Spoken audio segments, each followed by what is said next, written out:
Before we get into today's video, I just wanted to announce the first IMNerd Circuit Series of the year. It is a $1,000 cash tournament in Edison format happening on March 28th, 2026 at 1 p.m. Eastern Time. It is regular Edison format, no custom ban list. We will be playing Swiss rounds with a top cut based on entrance. If you want to play, you need to be in our Discord server, which you can only gain access to through our Patreon. So check out the link in the description of this video if you're interested. And without further ado, let's get into today's video.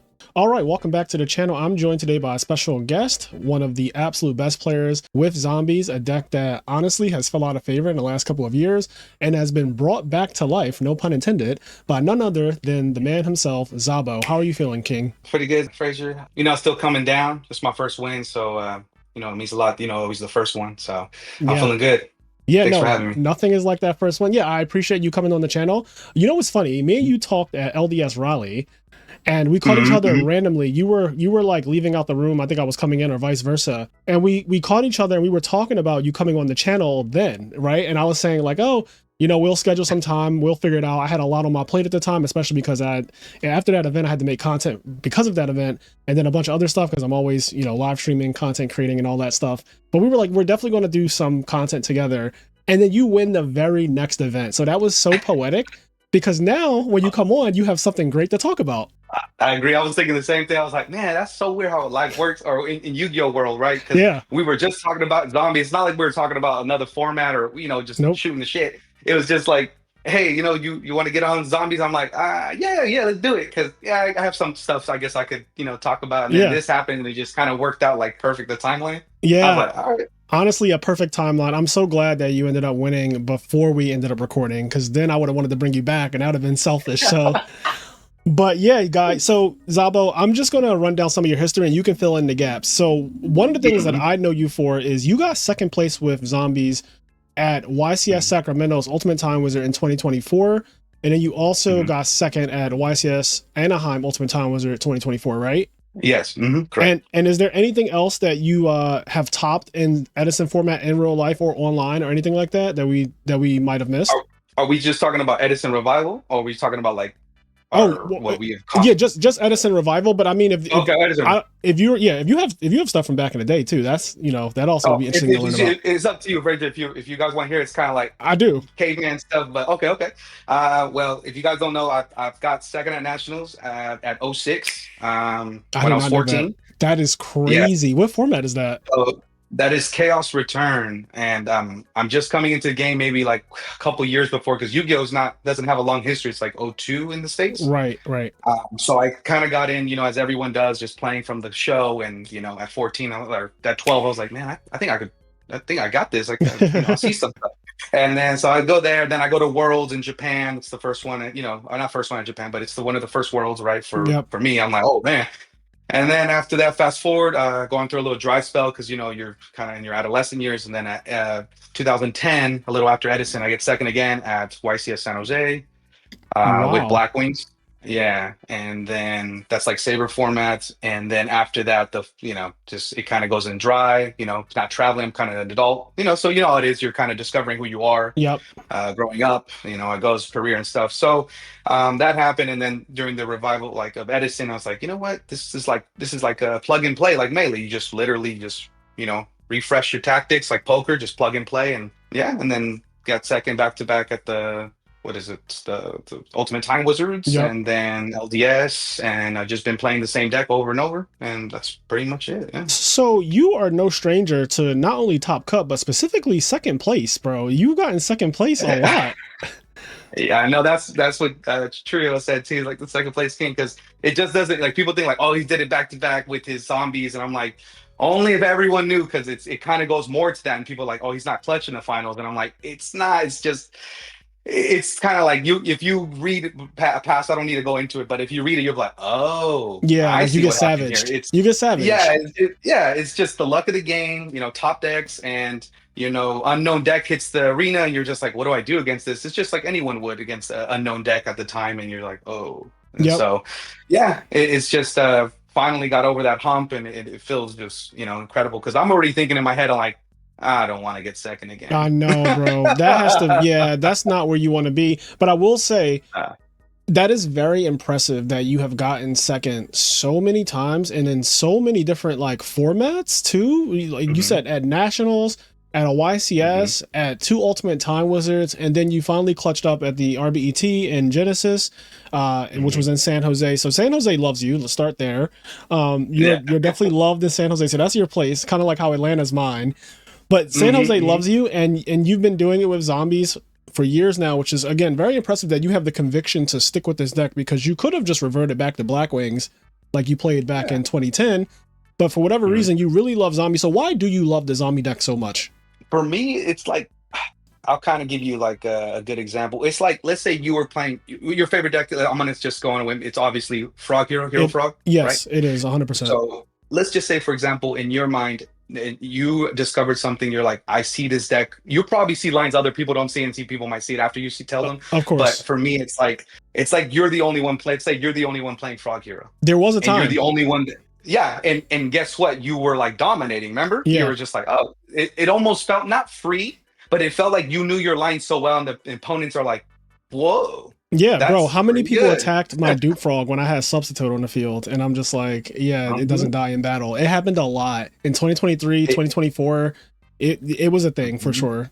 Yeah, and that's how I feel with the deck right now. I mean, people are obviously going to adapt, get smarter, just how they adapted to the deck. Yep. They're going to figure out things that I'm like, damn, that's pretty good.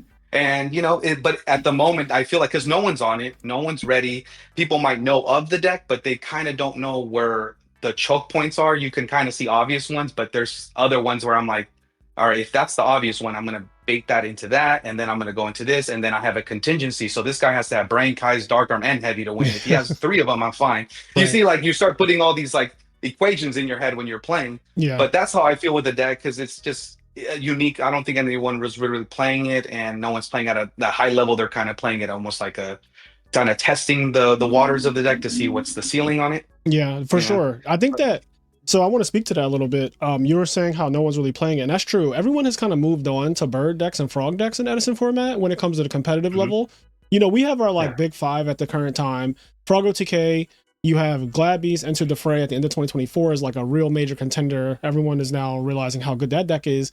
But then the big three has been the big three for years, and they've won 90% of the tournaments. Like literally, they've pretty much birds and frogs have won almost every tournament. So it's rare that we get anything else winning. And to stay with a conviction to play a deck that is not birds or frogs when the wind is clearly blowing in the direction of birds and frogs, it takes a lot to do that Mhm. because eventually people want to win, they want to top. So what do? They say, well, this is what's working, and they just go and conform to that. And so I commend you for being able to stay to a deck. But I do like, as someone who's currently playing Froggo 2K, which is a deck that not many people play Froggo 2K, especially in the US, I like Mhm. that I don't really mirror match. And when I was playing Hero Frogs, it was not popular. So I didn't mirror match pretty much in any event. Like if I go through all of my Edison tournaments from 2023 to 2025, I really wasn't mirror Mhm. matching much with Hero Frogs until literally there was a point in 2025 where the deck became really popular. I think people finally caught on that like Hero Frogs is absolutely one of the most ridiculous decks. And now there's a lot of them. And I don't like mirror Mhm. matches. So I moved on to a different frog deck where I won't mirror match really. And that's been perfect for me. And I like that because like you said, people are not as prepared. They don't know all the lines. They don't Mhm. understand the deck as well. So then you get kind of like you matchup check them, you knowledge check them when you duel against them. And Mhm. I prefer that because it's kind of a competitive advantage too to play a deck that people aren't everyone's not on it. Everyone's not side decked properly for it. They might make mistakes. And so zombies, I think, is definitely that type of deck too. Oh yeah, for sure. And it's funny that you say the mirror match line because that is an old school. I would consider it old school because coming up in the game, there was a lot of talk. You remember? I'm pretty sure you heard like you played around that era, like Teledad, Yep. Necros, like Yep. everyone like dude, the mirror matches are like chess or even goat. Yep. But the thing is, like when you're playing the mirror match, I do believe there is some skill, but there's also if let's say you're playing Hero Frog and your opponent's playing Hero Frog, you're obviously the better candidate to win. You're Yeah. favorite in the skill knowledge, the deck, how it runs. And if your opponent is decent, like with the deck and just picks it up, you'll see lines way faster than they will. Like, oh, he did this here. Right. Okay, he's effing up here. He has swap in hand and uni because he would have dumped it unless he doesn't play it, which is bad because uni's 100%. broken. And Yep. so you start like putting the equation. See, that's what I mean with the mirror. That's good. But then there's also that flip side when you both play wings. and your opponent just has everything like They have Fierce whirlwind. Icarus, and then Whirlwind. I have one, but he countered with Dust, and it's like it goes back and forth the skill, but you can't outplay those kind of cards because they know your Yeah. ceiling, what it can do, because they're obviously playing the same deck, right? Yes. So that's, to me, that gets me away from the mirror. Like, of course, I don't want people to hold me like you said. You'll never. Well, you never know, because if Yeah. I have to switch up decks, then I have to, right? Or Because you of might just get bored. whatever might happen. Yeah. Yeah, you get bored too. You want to try something different. You want to test, like maybe you take a bet with your friends, like, yeah, I bet you can't top with meta. And I'm like, all right, we'll see. Like, it's something fun, Exactly.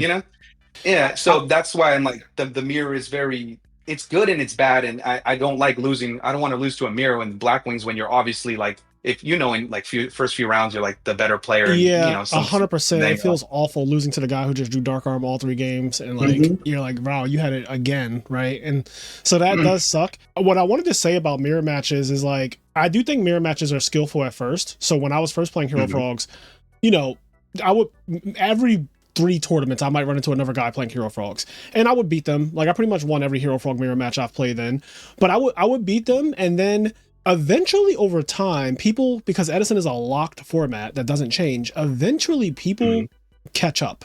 They play so much that the things that they would mess up on in the earlier days, they stop messing up on those things because they've played now hundreds of hours of this deck.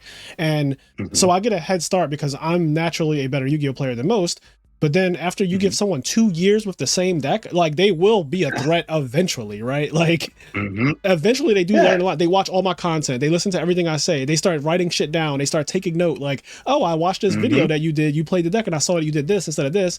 And they compare it and they realize, oh, now they're learning. And there's nothing wrong with yeah. that. I'm happy that people learn from the best players and they learn like what to do and what not to do, but it takes time. Whereas the best players, we Mhm, kind of come out the door knowing so much more than everybody else. And I just don't like mhm, losing a mirror match because, for example, with Hero Frogs, like I won't see Treeborn Frog, but my opponent will open up Swap Frog, Substitute, like the nuts. And I'm mhm, playing the whole game with like Stratos, Search, Infernal Prodigy or whatever, right? So I can summon a mhm, Monarch when they clear the Stratos. Eventually, they're probably going to beat me if they're not terrible, because it's really hard to win the mirror if you just don't see Treeborn ever. And everyone right. knows that. Or if they just keep seeing Mhm, Miracle Fusions and you don't, you'll just lose. It doesn't matter how good you are. It doesn't matter how bad they are. If they have an inkling of just how to push and make the right choices to some degree, and after 2 years of playing the deck, they will, like, mhm, it does become like a thing where you're almost comparing hands, and I just don't want to be in that game state often where I'm mhm, comparing hands. Like another example, and I'll kind of get off this topic, but Sizzle, one of the best value turbo players, like he's been playing a mhm, lot of mirror matches lately, and I've been noting that he's been losing a lot of them. And even when I had him on Teach Me How to Cook the last time, he got cooked. Like when we were playing, we got cooked by a value guy who was not good. Like the guy, if you watch the video, we play against the value turbo guy. He's playing Sizzle's exact deck. He's playing 41 cards. He DDV'd us game one. mhm. He's not playing, but he's not playing well. He's doing a lot of things wrong, and he still 2-0s us. And I asked him in that video, I was like, so your mirror match is terrible too. Like your mirror match is not good. The value turbo mirror match is factually not a good mirror match. And I see a lot of losses from some of the best value turbo players to players who are not as good. And that tells me everything I need to Mhm. know about exactly what I thought. If people keep playing the deck, they have your exact list, card for card, your side deck, your side deck plan. Eventually it gets to a Mhm. point where it's like, yeah, you give them years, they're going to eventually know how to just like cook you too. And I just like moving the goalpost for them. So that's why I go to Yeah. Frog OTK, because it's hard as fuck to play that deck. And I'm not really too worried about people because Yeah. they're not as good. So that's kind of my rant on that. Yeah.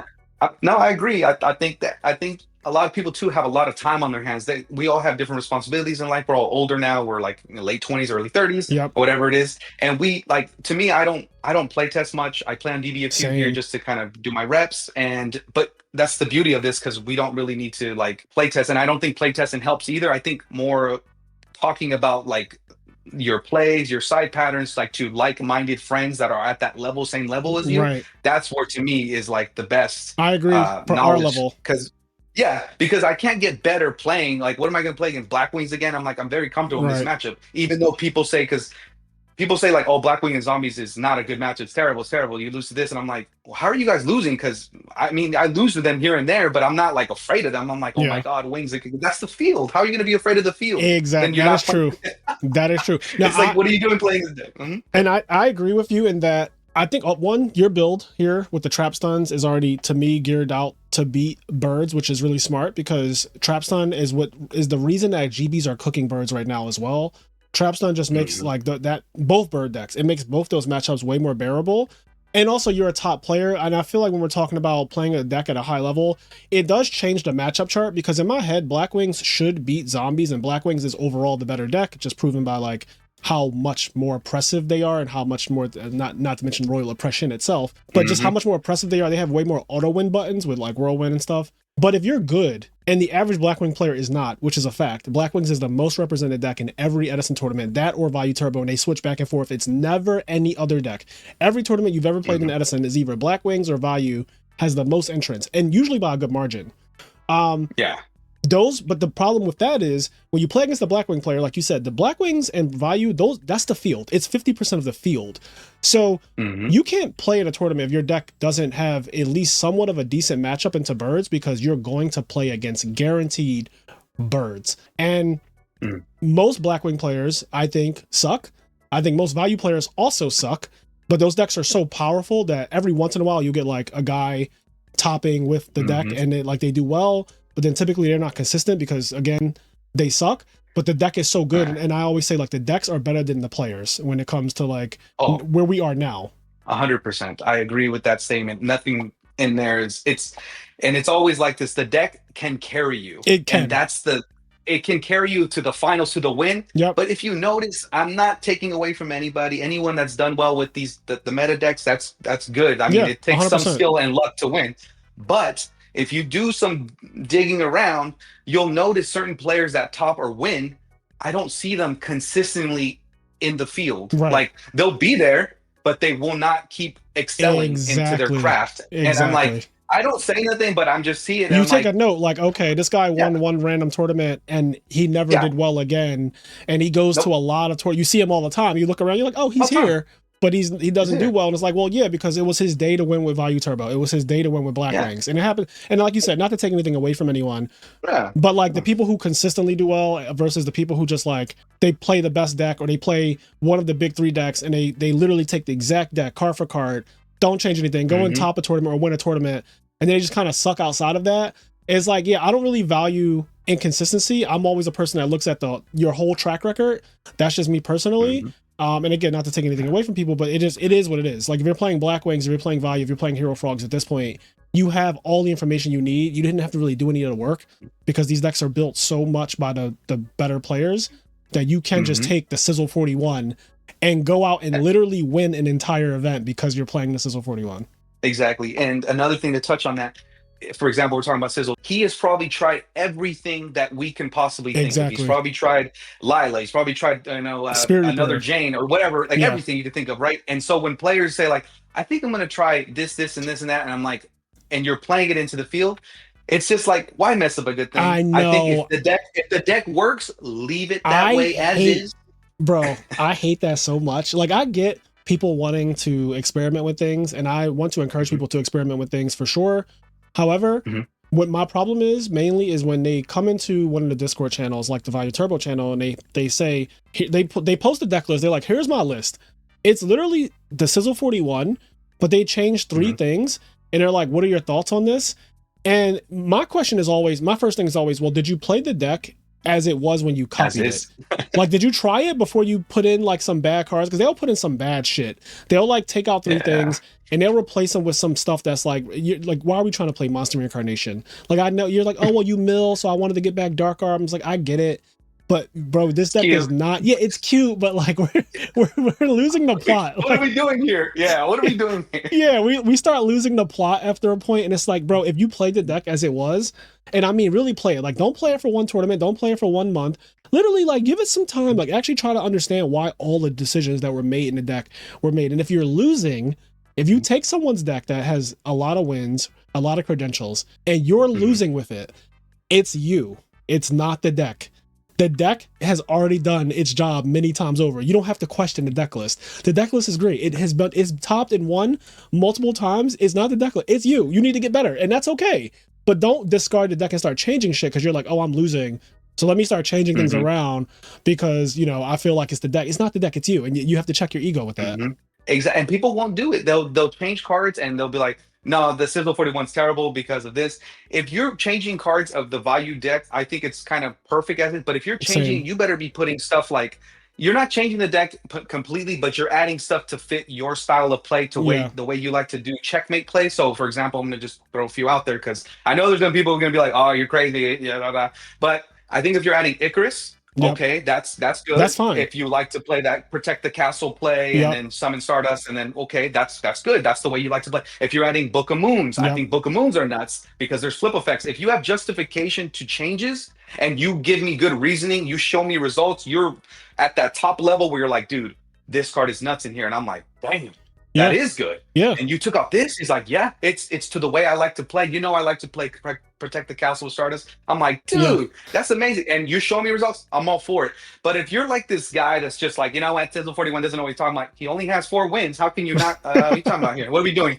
And they're like, no, but he it's in Chicago. I'm like, Chicago's one of the best scenes. What are you talking about? Yeah. What are we doing here? And so it's just if you have justification and you have like the data to support it, I'm all for it. I'm gonna be like, you know, I'm gun ho, like go ahead. I'm kind of going into that other round where, like you said, like when it's monster reincarnation, when you're adding threatening roar, I'm like, this is not a Lightsworn deck. This is Right. a value deck. You just have the engine to support it. But I just wanted to say that in case anyone's like, oh, I added in oppression, it's working for me. I'm like, well, then that's good. I mean, Yeah, that's already oppression been is fine. proven. That Yeah, exactly. yeah, Yeah, they used to main it. Like you're not doing yeah. you're not moving the needle or changing anything by really putting Nah. oppression in the main deck. It's like, yeah, bro, this is what the deck used to be. But people realize that you Mhm, mirror the reality is the reason why oppression is not in the main deck is because you mirror match more than not. So it's kind of mhm. bad in a mirror match because the deck, first of all, the deck is side decking it, then you having it against it is not going to be good in most cases. Nah. They're the You best better hope to oppression play deck. against lads. That's what Exactly. you're hoping is bracket luck, and that's not. We Yeah. both know that playing so many tournaments, bracket luck is a thing, but it's only the thing when you're trying to do well, not the other way when you're trying to counter. Exactly. Like, I hope I play against all GBs. It's like, why? That's not a good matchup for you. You want to hope because you play one oppression? Come on. Right, that's What are we ridiculous. doing? Also, there aren't that many GB players, even in a like even in any tournament. The most GB players we've ever had so far has been at LDS Raleigh. I Yeah. I was fortunate enough I didn't play against any, but that was the most ever, and I think it was only like 25 of them. I think out of 258. So like still a pretty small amount of GB players, and then after every round, of course, that number shrinks. So yeah, it just Hmm. trying to metagame for a specific thing like that. I mean, like, I'm going to main oppression because I'm going to play against these decks that realistically you're really going to play against like more birds than like you might play against 4 rounds of birds and 4 rounds of other decks. That's not good to have a Hmm. card in your main deck that is only good against 50% of the field. I, personally, that's just how I would. No. Correct. You So, got my vote because so, that's exactly how we be thinking. okay, Hmm. let's talk about this zombie deck because I know this has been refined to get to this point over years, and I don't know how much has changed from 2024 till now. So could you tell us like what did you do from your 2 second places in 2024 to the Hmm. RBET Genesis list that we see in front of us, if anything? Well, yeah. Well, first I top forward the rulers with it in Yep. 2020, end of 2023, and it was kind of refined from there because I forget his name. Forgive me, whoever's watching it, whoever kind of invented it and kind of built the skeleton, the outline, you can For the say. instant fusion And I, build, yeah, the institution build. It was like with triple instance, I remember Arcanite, I that. It think. was a format Yeah, and it library was. tournament. Mhm, exactly. And I remember seeing, I was like, this looks pretty good. And then I was like, it's kind of fun. And then I was like, I think I could do something with this. It's like, obviously, I'm not the inventor. I didn't know whatever. Right. But so I was like, let me think with it. And then the ruler was happening. I was like, you know what? I think I'm going to just do this. That's why on the ruler list, it's kind of like, I didn't know what I was doing. I never entered an online tournament. I think I was asking True Hero. We didn't even know each other yet. And I was like, dude, I need help. But I was kind of like, I look kind of stupid. Like, you kind of boomer. You don't know what you're doing online. Yep. So it's changed a lot from there. And then I adjusted some cards because I kept noticing. Yep, that's it. It kept noticing it's losing to aggression a lot. Like you have triple instance, a lot of payment. It was just too much. Like yeah, Tragodia deck dev was kind of And coming in every Solomon time on the return. side. Yeah, it's like oh these cards are good, but I just had to do some like refine to the way I like to play because whoever made it, maybe it was just a rough draft still, and there was just still tinkering with it and still learning how to what Yeah. to do with it. And so it's been refined since then. And then 2024 Sacramento, I was actually just trying Jake XO's deck, and I was like, I think this looks pretty fun. I'm a pretty good player. I think I can make this work. And then I played that, and I was like, oh, I see what's wrong with it. For me anyway, I was like, it's kind of like all gun hole, and then you have like a mid game, and then if that doesn't work, then you kind of out of gas until you rip a miracle, and we both Right. know that's not a really good way to play. And then Anaheim, this is pretty much the Anaheim list. It's kind of like I think I changed maybe one card in the main from that list, so that's how you know it's been consistent. And I added, I think, Sangan. I think that's the only change I did from Anaheim to now, and then everything else has been pretty much card per card since then. And here's Jake XO's list from Hmm. 2024, August 2024. But yeah, Hmm. this is like when you were talking about drawing a miracle, and this plays the hero package with divas. And he was really Hmm. successful with this list during that time period. This is like one of the scariest decks in the format because it kills you really easily. But so basically you're like, I've tried that build, you know, you tried the Hmm. original one that Kraus played back in 2023 that Yep. kind of put this deck on the map. And then we arrived Hmm. here.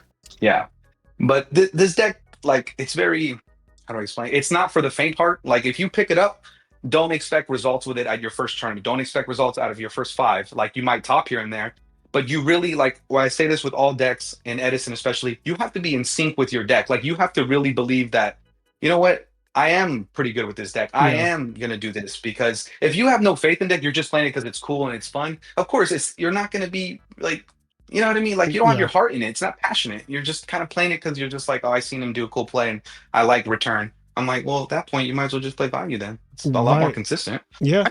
Facts. So Facts. I honestly think you have to be really, passionate about what you like. So everyone in the zombie chat, you guys like zombies. I read some of the stuff you guys put on there and I like it. I'm like, you know what? That's pretty good. I don't really post on there, but I read you guys, and you guys are always so, I don't know all your guys' names, but most of you guys are on the same on there on the zombie chat. And you guys are always so, passionate about the deck, and, much love and support, because that just keeps me like, you know what?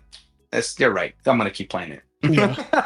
So, but yeah, I think it's been refined to as much as it can be. I tried almost everything in there, like Card Trooper, Ryko, everything. So it's like players trying to play it. I'm like, you can, but I tested a lot, and I don't test just at like my local level. I test all these cards that I'm talking about at a main event. That's my only testing. So it's been tested through the tough field.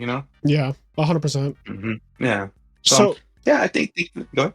oh, I was gonna say, so Uh, you cut down on, you're not maining Solemn, you're not even siding it, and you're mhm, playing only two instant fusions. And like we were talking about in terms of life point payments, this is one of the, I didn't notice before, but like looking at zombie decks, this is one of the decks that pays the most amount of life to activate cards. Like you have Brain, triple instant mhm, fusion, Solemn, and Return in this build, and technically Psychic Commander for what it's worth. Just a lot mhm, of payments. Now you cut the Solemn, and Solemn is a really contentious card because in Value Turbo, a lot of players actually do not use it, including like well, Sizzle just used it at the RRC event, Retro Reborn event. But that was mhm. that like he moved Solemn from the side to the main. But before that, he was a staunch believer of no Solemn in the main deck, and a lot of people obviously followed him because of who he is. And so I'm Mhm. asking you about Solemn. You don't even side deck it. So how do you feel about that card?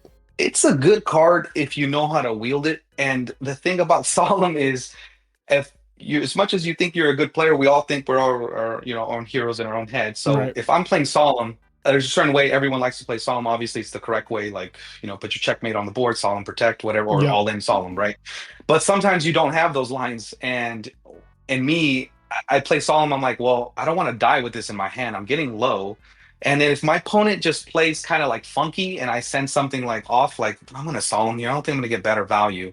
And then I start going like, oh, and then like a dark arm flies, and I'm like, I didn't read that. And then Yep. they're like, oh yeah, I just ripped it. And I'm like, if I don't Solemn here, that monster stays on the board. Yep. You don't risk torrential now or bottomless, and I could pump fake the Solemn. But it's like at that point, I'm like, dude, I don't want. I think Solemn here. Next turn, I got the clapback, and then he goes dark arm. I'm like, did you plan that? They're like, oh no. So almost dark arm feels for me like a loss. I mean, you can argue like, why playing it? I'm like, well, I do need to get rid of the canister to make my board. Like, stuff Right. like that. It's Right. just little things, and I don't want to be in that position to be thinking at night, because everyone knows how it feels when you don't top the day one main event, whatever, and you're going back in your hotel room. You're thinking like, can I have played that better? And I do Right. not want to think about Solemn as my card in my head. I mean, it might change, but as of now, I'm like, everyone was playing Solemn with me at the main event. Everyone was seven toolsing me these counter traps that are powerful in Edison, and I'm kind of already count for them. I'm like, Solemn here, like, I hope you play Solemn, because I Yeah, know. especially this deck. Yeah, I'm like, please play Solemn, and they do it, and they're like, yes, and I'm like, thank you, because Now Solemn is out of the equation. Now if they played it early, you're at 4K. So I'm at 8, you're at 4, and now you're playing from behind on the life. So now you're forced to play in a different style of play. It almost tunnels you to kind of like, all right, I'm at 4, zombies can OTK. Let me hurry up. Summon, attack, tech. I'm like, okay, I'm at 47. My turn, and I'm gonna kill you. Right. So it's just it kind of makes you play a little feared. But I mean, if you can wield that card, it's very powerful. It's just you have to have it in certain situations, and unfortunately for me, I'm not at that level to be like, oh, I have it all the time, but Dark Arm and Brain. It's over. One of the So, questions I have for you though, I'm staring at these trap stuns, and we did talk about this a little briefly, but like trap stun over Solemn actually kind of makes a lot of sense for me, just because you are trying to protect your push. Solemn can only hit one card. Trap stun hits correct. all of the cards, and trap stun is for the whole turn.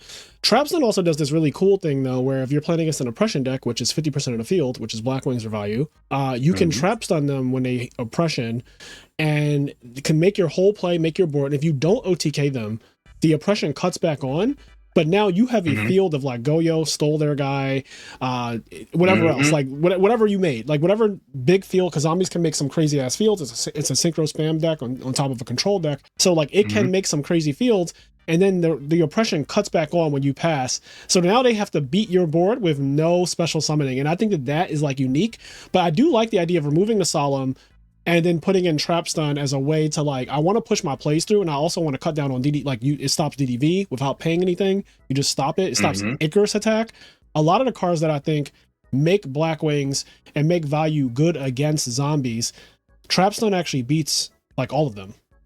Yeah, and trap stun has other applications too. Like Solemn is good, right? Of course, but if I play against like what's that deck, that Pac-Man deck that plays all these traps, Yeah. imagine you just go trap stun and they go, oh, okay, heavy storm. There's no Yep. Starlight Road, no chain link. So it's just like instead of me going heavy, they go chain Starlight, I go Solemn, and it's like I paid half. Now I'm like, oh great, can they do other burn stuff? I'm kind of like Right. sweating on the back of my mind, like I know it's just Pac-Man, but they can do nitpick damage, little, little Yeah. chip damage. So it does serve other purposes. I think trap stuns happened a few times, like you said, you keep the oppression up, you make like Stardust, and then whatever other monster pass, they try to go storm like Stardust negate. Now you can't special. I have the goal. You're going to pay 8, and we're kind of like you're dead. I have the bigger monster with your oppression up. Yeah. So it's just like that. It happens sometimes. It's not always, but it does happen. And it's those other variables that people take out of consideration when they're just like, because they never experienced it or they never seen it. So of course you're gonna write it off, right? You're Yep. like, oh, I never seen you do that. I'm like, I have a oh. question too. You play the Krebens package with teleport over the Diva package. So I'm just wondering, because I know a lot of people do like their Deep Sea Diva and Zombie deck. Why do you play Krebens and Psychic Commander and teleport instead of like triple Diva? It's because the way I like to, or the way this deck was kind of built for me is just the Krebons acts as a field card for me. Like I summon Krebons turn 1, set whatever back row, and I'm passing to my opponent. Let's say I go first. My opponent is now thinking, OTK. What is this? Like a lot of it kind of gets you get a feel for what you're playing against and what kind of caliber. And there's a lot of times, Frazier, I'm telling you, this happens a lot. Mind control, brain control gets burned turn 1. Yep. I'm no joke. And then guess what? I flip over a trap shoot or whatever. I'm like, that was your play? Like you burnt brain or whatever the back row is. Let's say I have a trap stun, whatever. Right. And it kind of forces out cards. Instead of with Diva, if I have it, I play Diva 2, I have to like hope to have Goblin Turtle. Turtle has to die for me to Diva to combo off. But if I just summon Krebons, get a feel for what I'm playing against, it acts just as like kind of like a Swift Army Knight. Like it just does everything. Like, Right. all right, you attack, I'm gonna pay 8, and then I'm gonna tribute Kai's. If you don't attack, I'm gonna tribute Kai's. And if you brain control, then I just burnt one of the best cards in Edison that everyone hates, and I Yep. burnt it turn 1 for no Everyone value. does hate it. It's the number 2 most hated card in the format. So That's what I'm saying. I'm like, if I could get that out, I'm winning. I'm like, wow, and then if people hear this, like, I'm never going to burn my brain now. I'm like, then don't. Then I get to advance my game state.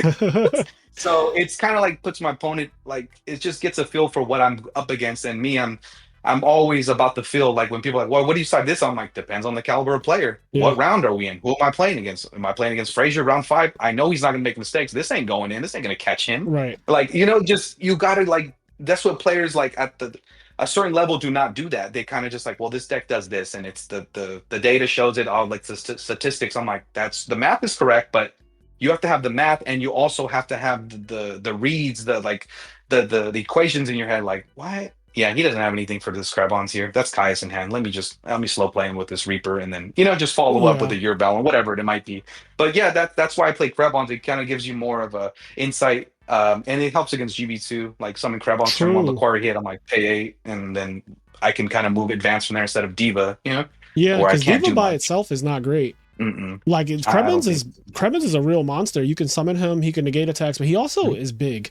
I think 1200 Mm-hmm. damage direct. Like if your opponent's not really doing anything and you're like summon Krebens attack for 12, that is a significant amount of damage that Mm-hmm. eventually it will add up, especially when we're talking about a deck like Zombies that does OTK out the wazoo. So if they take like Mm-hmm. two 12s, that's literally like taking a Caius. They're at 56.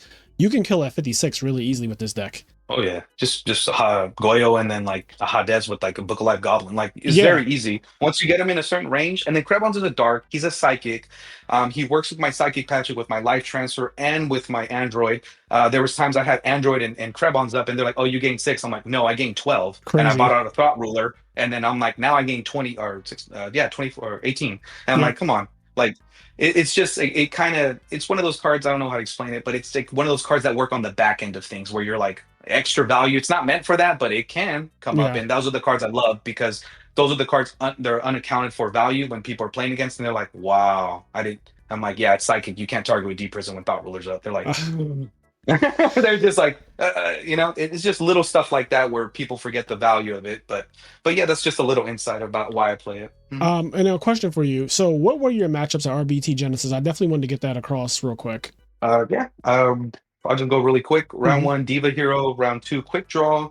Round three, Lightsworn. Round four was the Monarch Offering. Round five was Black Wings. Six was Nitro Value. Round seven, uh, Value, and then round eight was Blackwing. Hmm.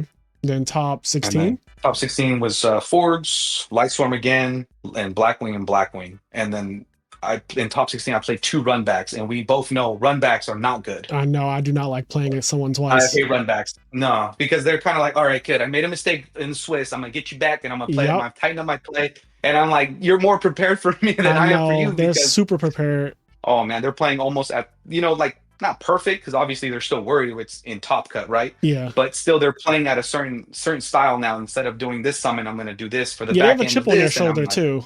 yeah, they're like, I'm gonna get this back. Dude, you got this one. I'm gonna get you. I'm like, oh man. Yeah, It's I do not always like like a run that with the back. redemptions. Yeah. Yeah, I don't like it. I rather play against someone I don't know. I'm like, all right, who are you? Let's play. I did get to watch a good So, amount of the stream day one because I was chilling. I didn't really have anything to do on that day, and originally I was mhm, going to go to Genesis, but the prices of the flights were just like so expensive. Then you had to pay for the venue and all that stuff, and I was like, you know mhm, what?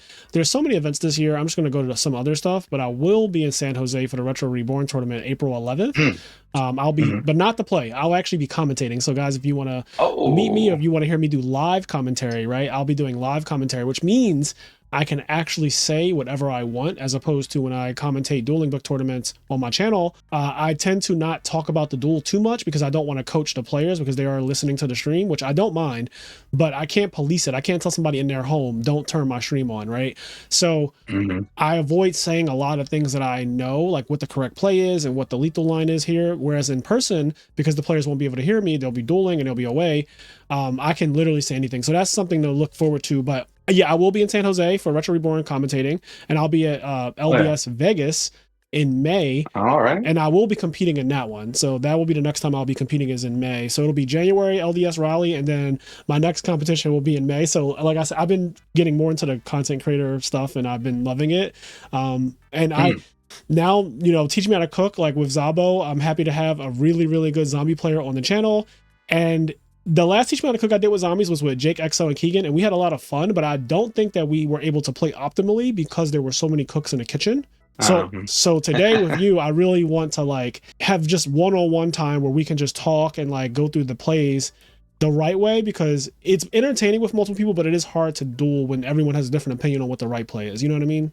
of course, and Keegan plays a certain way, and JKXO is playing a certain way. You're Yep. playing another I way, and it's know we like, all okay, have different whose line we're plays. gonna listen to? Yeah, Yeah, we were all over the same. place.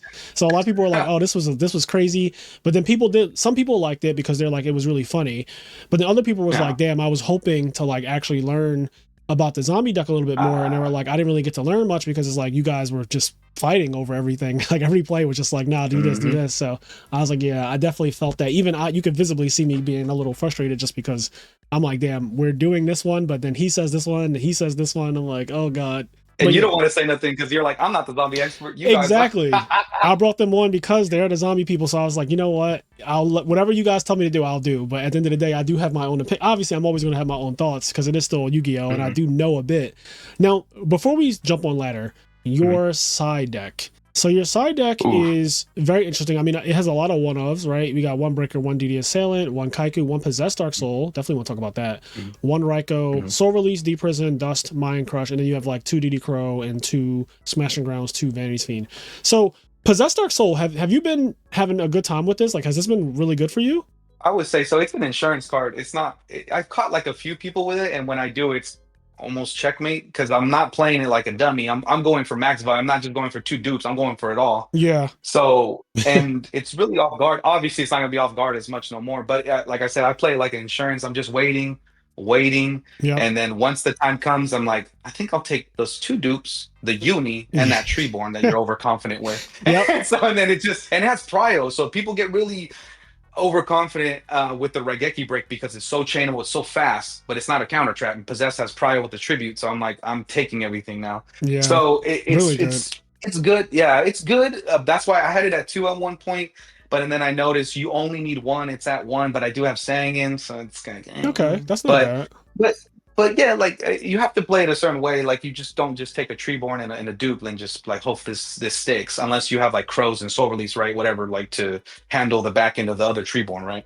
So it's little stuff like that. I don't know. It's meant for that. It's not meant for anything else. Crazy, but and also it could work against the same as whoever's playing anything like Burn, Pac-Man, anything like level 3-ish. I could take something like that. Like it kind of has back end applications, but it's mostly just obviously for Forgs and Frog. But as I said, it's just if you guys don't like that card, don't play it. What about Mind Crush? How's this been for you? Because this card used to be sided a lot more, I feel like, and now most people don't play it.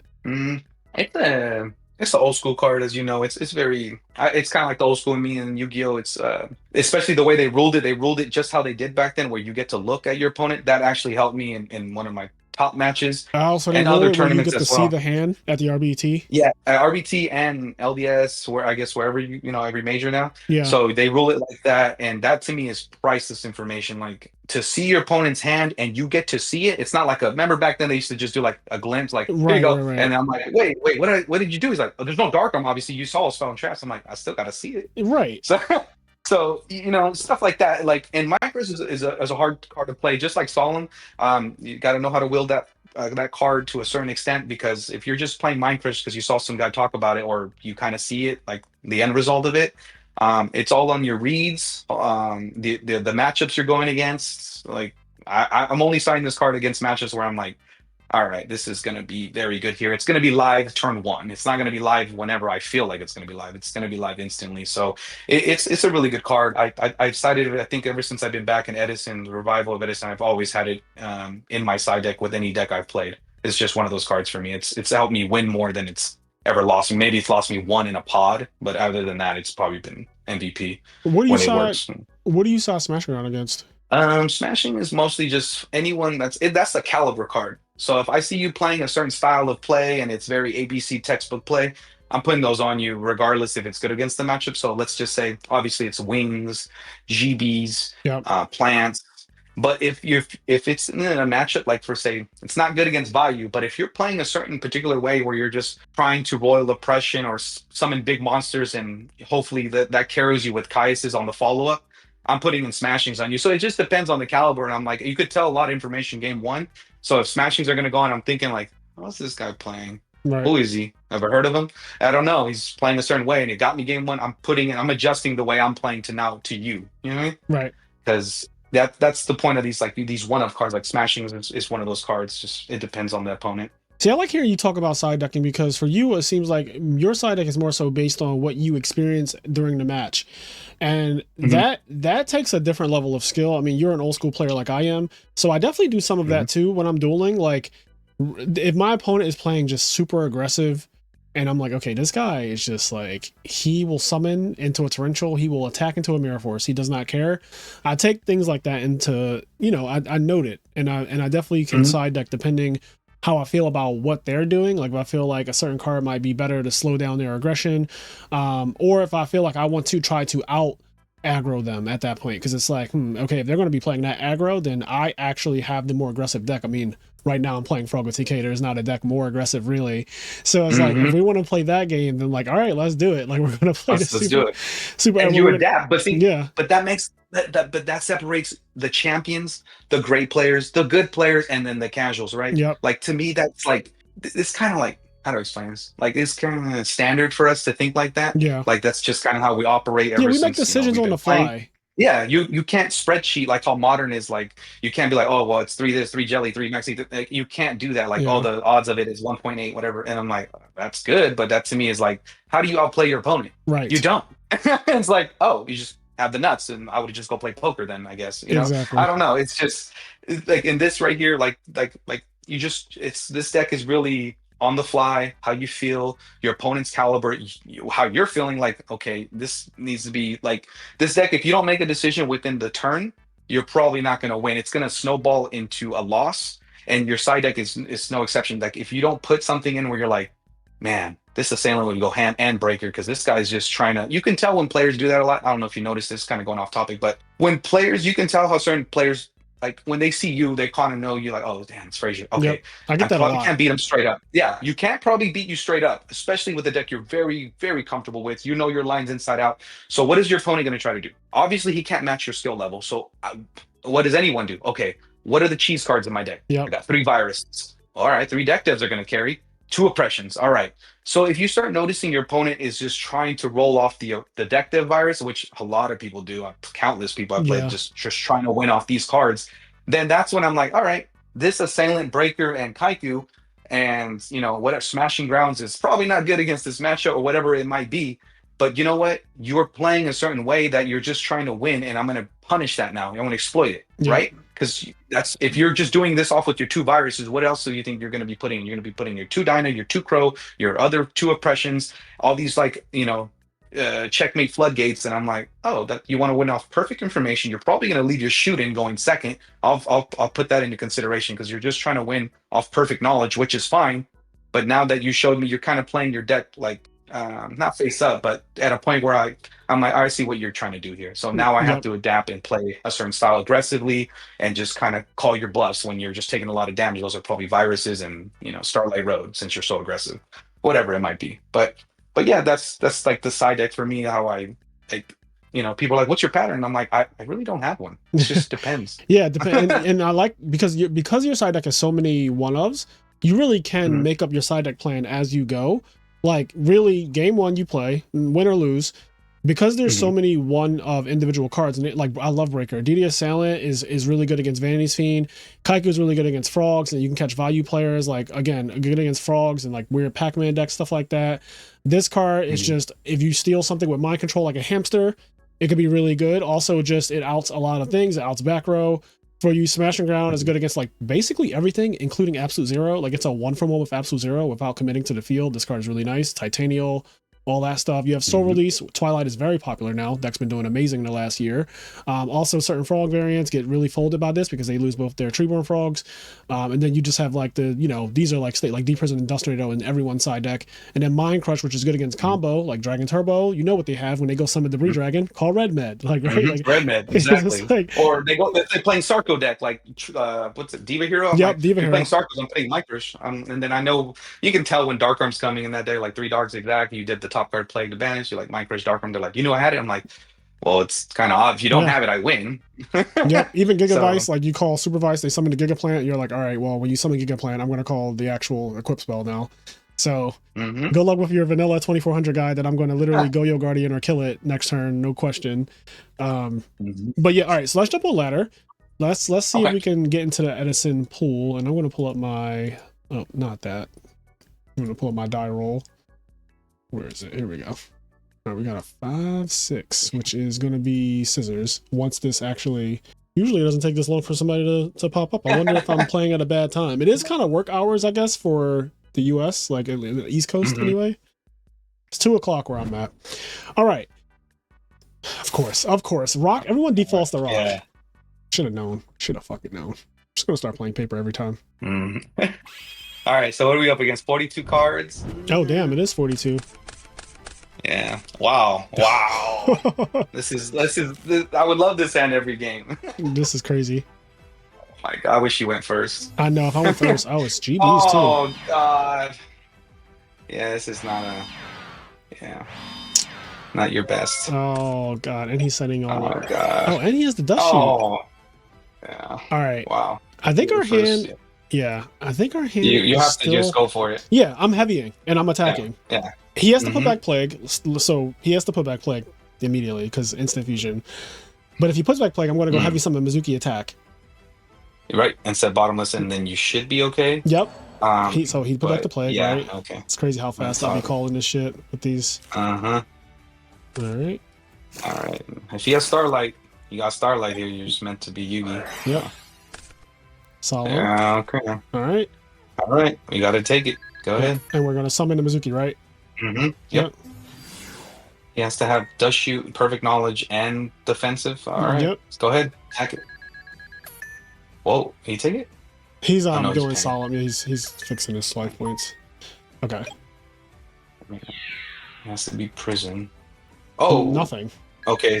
Trap stun. So that's trap stun. Yeah. Yep. That's set. All you can do is set bottomless. Yeah. I mean, at this point, this is. I talked about this in the video with Pro Storm. Playing against GBs is literally comparing hands. So it was. He saw my hand. He took the plague.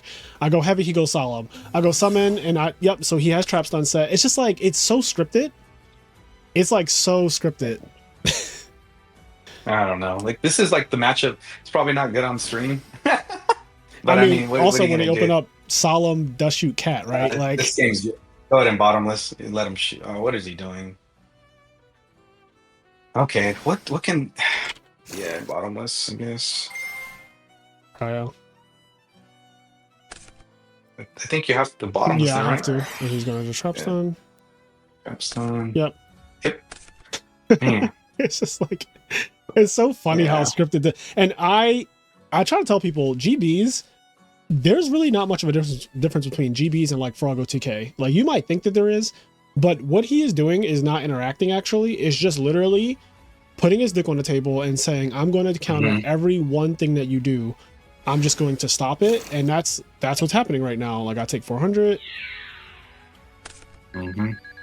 Okay. We have some outs here, but we do. We have some really good cards. Yeah, it's just hard because he knows everything, and like you said, he opened up Cat, which was unfortunate. I could have dealt with anything else, but Cat Solemn Dust Shoot, that's yeah, that is crazy. Cat Solemn Dust Shoot with the trap stun for the bottomless, like everything. I wouldn't mind the loss here. I actually would. I'd enjoy it. I'd be like, if this was like a main event, I'd be like, oh, okay, you can have this one. That's I think any deck you play against, you're gonna have that. You know what I mean? It's taking so long. Yep. All right. This is a little risky from him. I don't know about that one. There's no value here. Like. Yeah, like I don't think the Mizuki should have been a priority right here. No. Oh. Okay, that's actually not a bad draw. It's not. He won't expect that. Really good. Yeah, so I can just set. I can just set the Goblin Zombie. He doesn't have another monster. Yeah, if he has carry, then he's just destined to win this as well. Like it's just more things in his favor. Right. How much more can you have? Where's the declare button at? There you go. Please let it go. And you go plague. Yeah, that's good. So no chariot. Him retching here makes me feel like he has like a defensive trap and a bluff maybe. Like because like, you wouldn't summon Radiari. Yeah, you wouldn't do that if you didn't have something. Attack mode too. So I'm like, I don't know. I think you're almost cleared to like. Ooh, that's good. But he's such in a commanding position. I think you have to just gamble here and do the instant fusion Black Rose. I hate it, but I feel like what else can you do? Like you're so behind. Yeah, very true. And we have brain control as well. So Reborn and it's just if he has book, then he has book too. Book is crazy. But it's 3 of them, so Yeah. it's very likely that he does have book. Yeah. Yep, there he goes. Compulse, even. That Yeah, would be, yep, book. there. Oh, it was the last one. Yep. Sunforce set the stun. Yeah, definitely set the stun. And then That's- just pass. This goes to grave. Yeah, that was like his one outer. Like Compulse could have done it, but it's fine. Yep.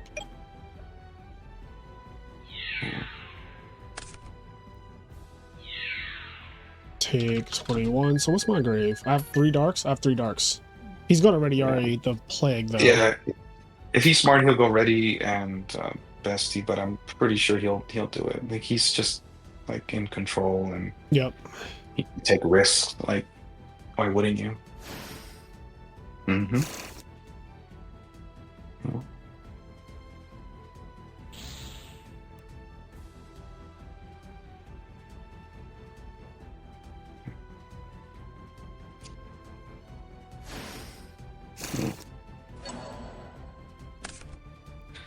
Only way to stabilize here, the chance is Caius or another tuner. What are you doing?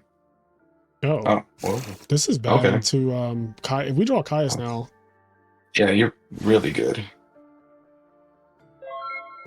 What about that one? You don't have any more tuners. no. So we're at 45 though. Our life points are high. What should we do here? So we have Book of Life. He's kind of low. Because he's solemn. Yeah, but what do you have any? What do you have? 35 on the board? It's not enough. Right, it's not enough. We fall a little short. I would have went for it if it was enough, but all you can do now is just Book of Life, protect. Yeah, Book of Life, and at least that way, I also get to banish his guy. So we're gonna Book of Life Goblin Zombie, banish his quest so that we can get that back. Yeah, let's do this. Special summon and defense, and banish this. I can't wait to see the replay on this. I know, right? I do wonder, like, what all did he have here?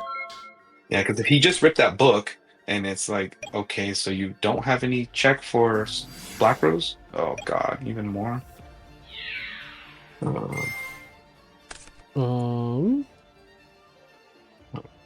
So Zombie Master, Spirit Reaper, and I think that's it. Yeah, or another Goblin. So which? Yeah, what do we want? I think it's Z. It has to be Z Master. All right. You gotta just get something big to hold.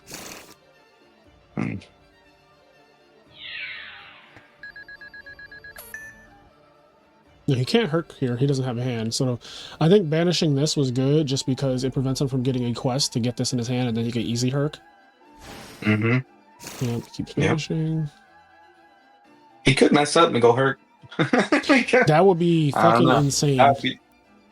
That'd be checkmate. That'd be just a cheese win. Yo, that would be so funny if he went herc here. That would be like, he just lose instantly. Like, and you have to have what? He already used Solemn. What else would you have? Compulse your own guy? Yeah, ooh. Okay. Do it. Like, absolutely do it. There's no way. Where is Caius, bro? Nah, it's over. Yeah. I don't think you could do much from there. Yeah, I could brain control Laquari, attack over the Sam Knight, and then set bottomless. It's kind of crappy, and then I have to pass it back. I'm pretty sure. I feel like Bombless is set already. Like it's just. True. It's like a defensive trap. Like traps them, but can't have them. Yeah. Wow. Either prison or ball. I can't be like. Anything else. Yep. There you go. All right, you were right. All right, I'm just go next. Yeah. I would have scooped already, but yeah, we'll do it. We'll play. Just to see. All right. So what do we put in against GBs? We're going first. All right, going first. Okay. Well, he's playing pretty tight, so he's not let's see. Okay. Sandland Breaker, Kaiku. Love it. The big guys. And you're taking out, I would say, 2 Kaias. Yep. Trap shoot. Yep. So let's swap those first. My control's pretty good against them. What else do we have? Smashings, and then we want to put the smashings and the dust in prison. Okay. All right, so we're gonna have to figure out. Take out the return. Yep, very slow in this matchup. Yeah, take out a book of life. Yep. And then take out the gores. Oh, definitely gores. Yeah. Yeah, and then I want to say instant's so good though when you Reaper bring out is a little sus in this matchup. Yeah, but it's if you know how sometimes GB opens the tiger and they'll hold it and they'll have all the defensive traps. The Reaper will check for prison. That's why I'm like, and you're putting smashing, so you're also playing that 1-for-1 game. Yeah, I would leave it because what are you going to put in? A Raikel's too slow. They're probably putting more chariots. They side the third. Well, I'm just saying we need one more card to take out. Yeah, I'll just do the, I guess the instant fusion. Okay, take out instant. Yeah, it's fine. All right. Yep, you should be good here. All right, hopefully we draw something. Yeah, our hand wasn't bad. We just went second. Yeah, that's all it was. Okay, that's doable, I guess. Set Sang and pass. Yep. That's what you can do. Yeah. No defense is unfortunate. Yeah, no traps. But we do have some gas. We have the mind control and foolish and instant fusion. Yeah, and that's all you need is one here. So you should be fine. You can get Gale. You can get Plague. You get a lot of stuff. All right, so what are we getting? We have mind control, so the world is our oyster. Yeah. Oops, we have too many options. It's probably Plague for me. All right. Plague sets yeah. Plague is so good. Yeah, it does. And you got the Foolish for the follow for the Mizuki line. And yeah. Should be fine. See what he does. Oh, doesn't want to tag. All right. He wants the biggest guy. Here we go. Okay. You can lure now. Yeah, for sure. Heavy Storm again. Come on. Oh, that's not bad. Breaker, Plague, Reaper? Yeah, Reaper has to go. Yeah. Kick rocks, Reaper. Even though I would love it with the Smashing Reaper, as we said, but you got to start advancing. So we're going to want to go... let's see here. Let's play a little small ball. Let's go smashing first because you don't want to run into the chariot, even though that's bad against torrential. But they have more chariots than they have torrential. So true. And then we're dropping breaker. Let's see. Let's test the waters. Yep. Hopefully we could spike something and kind of get a read. See, in DB you cannot. There's so much information in live play that you cannot get on DB on the screen. I know. It's really annoying. So much. Yeah. All right. He let that go. Oh, he didn't let it go. Okay. He's booking. That's good because now that saves your plague spreader. But that's what the breaker's there for. That is, yeah, that was good. So I think we just pass here, right? Yeah, just pass. Yeah. Yep. All right. So 5 to 6. He's gonna run over this and then probably request it back. Oh no, he can't request it. Oh no, he's not. That's good. Very good. Yeah, that's good for us. Very good. He might go retry because he's probably worried about the darks and the dark arm. Yeah, he does know we have plague, yeah. I really like breaker. It just forces out back row. Forces out the chainable back row, specifically. Yeah, exactly. And if he had bottomless there, then he had bottomless. I'm like, great. But, all right, little quarry. Man, he's really sticking to his guns on this one. Usually a lot of people would have retreated already. But... So this has been here. This feels like this is a battle trap. Yeah. Ooh. Let's hope we had that early. All right, so we could do a few lines here. I really want to do instant fusion Black Rose, but you just get punished too hard to chariot, and you have no. Well, actually, you might have a little follow with the mind control plague. Right. Ooh, yeah, I think you might. It's just if he has that another book, that's just unfortunate for us. Right, but I think Yeah, I think you have to start making plays because if you don't, he's just going to advance his game state. Yeah, go ahead, Black Rose. I'm fine with that. Yep. He has to have the Starlight Road disguised with the book, but it's hard to read that because that's how they play standard. Right.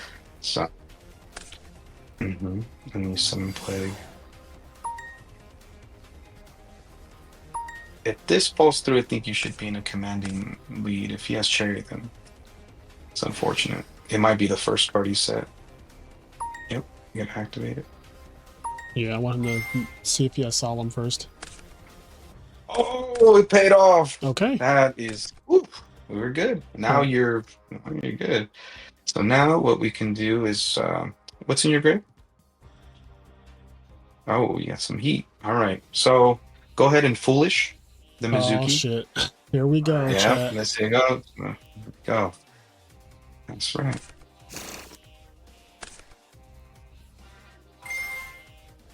And you're gonna force him to Mormillo it because you could have top carded, but no, we're gonna force the Mormillo or the Retro. You're gonna give him options. He's not gonna bestie here, so you're gonna swing. You already summoned, right? Yeah, normal summoned plague. So we're gonna swing with this guy, right? Yeah, he shouldn't have gores the way he was setting, so he just gambled. He checked your heavy on the game turn 1, and then turn 2. That's why he did that. Perfect. Yep. All right. Not even. Go with this one. Yeah. Monster. Ooh, not bad. Smashing round. That's good. Yeah, that's not bad. That's pretty good. Now you can set the traps done, and I think you're good to go. Very good. All right. I like this. Okay. This doesn't. This is very good. Yeah, because he's gonna have a card in his hand no matter what at the end of his turn. Mm-hmm. And we have trap stun set. Oh, this is about to get nasty. Oh my god. Man, no. He has to have Crow here, but I highly doubt it. I don't think he has Crow. I do not think this guy has Crow. All right, there's a few lines you could do here. Let's see. Let's quarterback this thing so we can go. Yeah, there's so much. You can go Turtle, Suicide, get out Z Master, and then Reaper hit. You'll still hold the mind, but there has to be a better play. Hold on, let's see. Let me find it. Mind, take it, and then you extend. No, that's not it. I kind of want to put him in a position where he has to either Mormillo or Rechi. Right. And the only way to see that is I want to hold that turtle, so I really want to go mind, take it, but you have to top card Plague first, and then he Mormillos, and then you Suicide. You go into turtle, and then you're kind of back in that control position with the storm. That's the only way I see this kind of panning out. So go ahead and top card the storm. Okay. Yeah. All right. Let me declare, and then put this on top. And then we're going to mind control the Stratos. Yeah, let's do that because I don't want him to get value with Retri later. So let's just do that. Perfect. He's seen enough. Yep. He's seen enough. All right, long as it's not 2-0, I'm happy because this is one of the worst matchups. Yeah, for everybody. Because it is just, again, this is a hand comparison matchup, bro. It's like if they open up a certain way and you don't see the right cards at the exact moment, you just lose. And that's basically what this whole shit comes down to is like, do you ever try this against this deck? Well, he didn't show Prismas, so I didn't know if he was on that build. Just now. Now he did. So it's a question, but he's not really playing that style of play. You know how certain GBs are just like, oh, but it depends on their hand. Right. So it's all depending on the hand, yeah. Yeah, and he hasn't been shown. Like game 1, if he would have just kept like trying to do Prisma tests, and I'm like, all right, Crow can shut this down. But they do put triple chariot, so it's like he gets caught in the crossfire. I probably would just stick to my guns like this and just play as is. I think this is fine. So just keep it exactly like this, right? Exactly. Yeah, I think no shoot. Shoots too. No. You draw that late. Yeah. Too rushy. Yeah. All right. Okay. If he opens up slow, I think you could be in a good position. Agreed. I love it if he just passes. Uh-oh. Uh-oh. Please pass. This is it. Oh my god. Oh, this is why Reaper works. Oh my god. I like how it was exactly what you said too. Like when they just I told you they love doing that. They just go, no, go ahead and pass. There's something gonna punish me. Yeah. Okay. Go ahead. And that should be what the hell? Okay. I don't know what to do. He's trying to discard randomly. Alright, this is probably connecting. That back row is probably trap stun or dust. I'm just gonna pick one. Yep. Cat? No, I'm sorry. Chariot. Ooh, that face down might be Chariot too. Actually, I would just set. Why? Whoa. Let me think. Okay. Why didn't he play like this on the first time? Remember how he was double setting? Yeah. And then he chose to switch up his style game 3. That makes no sense. You're going first. Oh, damn it. I think you have to set bottomless trap stun here because I think I so don't think too. you're gonna. I don't think you're gonna get better value off stun until it comes into that. You know. Yeah, I agree Hopefully that's 100%. pro I do stun. wonder what his hand could be that he held Chariot Why is because wouldn't you Chariot is a set card that that? I would set Chariot just because you can get it back. I think it might be set already. That. Oh, here we go. Bottomless stat. I mean, I don't have a choice with this one. Let me make sure I'm hovering And over the right card. This is Trap Stun, of feels like it. course. Yep, there it Yep. is. Okay, that's fine. That's bestie. That was their best move, so this is good. Hopefully, he doesn't have the tiger to follow.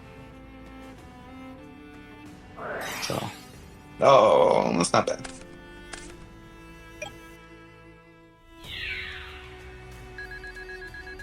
So he can't pop Pretty this. good.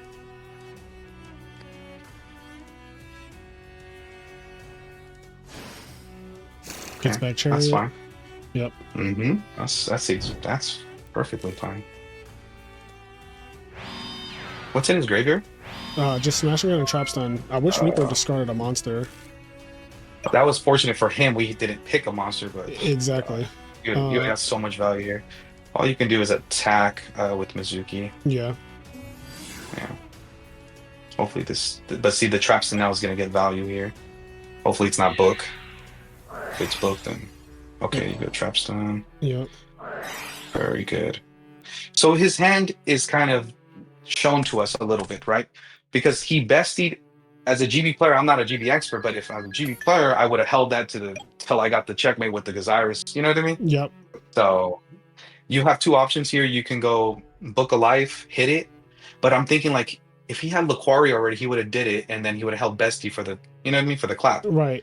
So I'm like, does he I really don't want have to. anything? I don't want to book a life that. Nah, I don't either. Go ahead, just end turn. Yeah. I think you're fine. He has to have his what 3 outer Laquari or smashing with the follow, which Daria. is I don't Yeah. know. Look, it's two. Yeah, two Laquaris and Stratos are like the things that kill this. Okay, he has none of that. Here we go. There we go. Mm-hmm. Another Trap Stun. He's already All right. used. Yep. So what's the play Turn now? it on. Turn it on. Book a life. All right. Let's do it. This is exactly what we want. This will check for torrential here because he will not let this turn pass, and then it'll kind of give you some insight. Oh God, this is so good. So we know one's Chariot already. Yeah. This is Chariot in the So middle. now, yeah. So we know Chariot and one random back row. So now, let's see. Let me think. I do want to summon Sangin, but I'm like, no, I don't think you need to here. I think you could literally just swing with both, and you'll be okay. Okay. Swing first with the Reap. Mm-hmm. Oh no. No way this goes. Okay, that's fine. Okay. Oh, that's perfect. Yeah, that's fine. Oh God, this is great. You can literally summon if you want to summon Sangin, that's fine, and Yeah. set bottomless, and then next turn summon the Krebons, and you'll start getting value. Okay. So Or summon you or can set summon. it? Let me see. You can summon Krebons too, but then he has the Chariot, which is guaranteed to do it. Right. Yeah, I think Sangin is the play. Summon it because you don't want. Yeah, I would summon it. Yeah, because then he can't Secutor.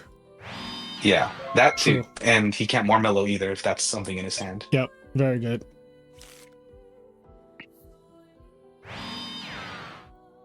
Oh yeah, yep. You magically got back rows out of nowhere. I know, right? Way. Two No new shot. ones. So we running him in? He's in a. Let's see. What did he do? There's no way. How did he find cards already? Okay, we know the middle's Cherry. The two are one maybe real, one's a bluff. The way Yeah. he's going. Haiku's no point to do here. I would just swing with both and then see what falls up. Yeah, makes sense. As soon as dueling book.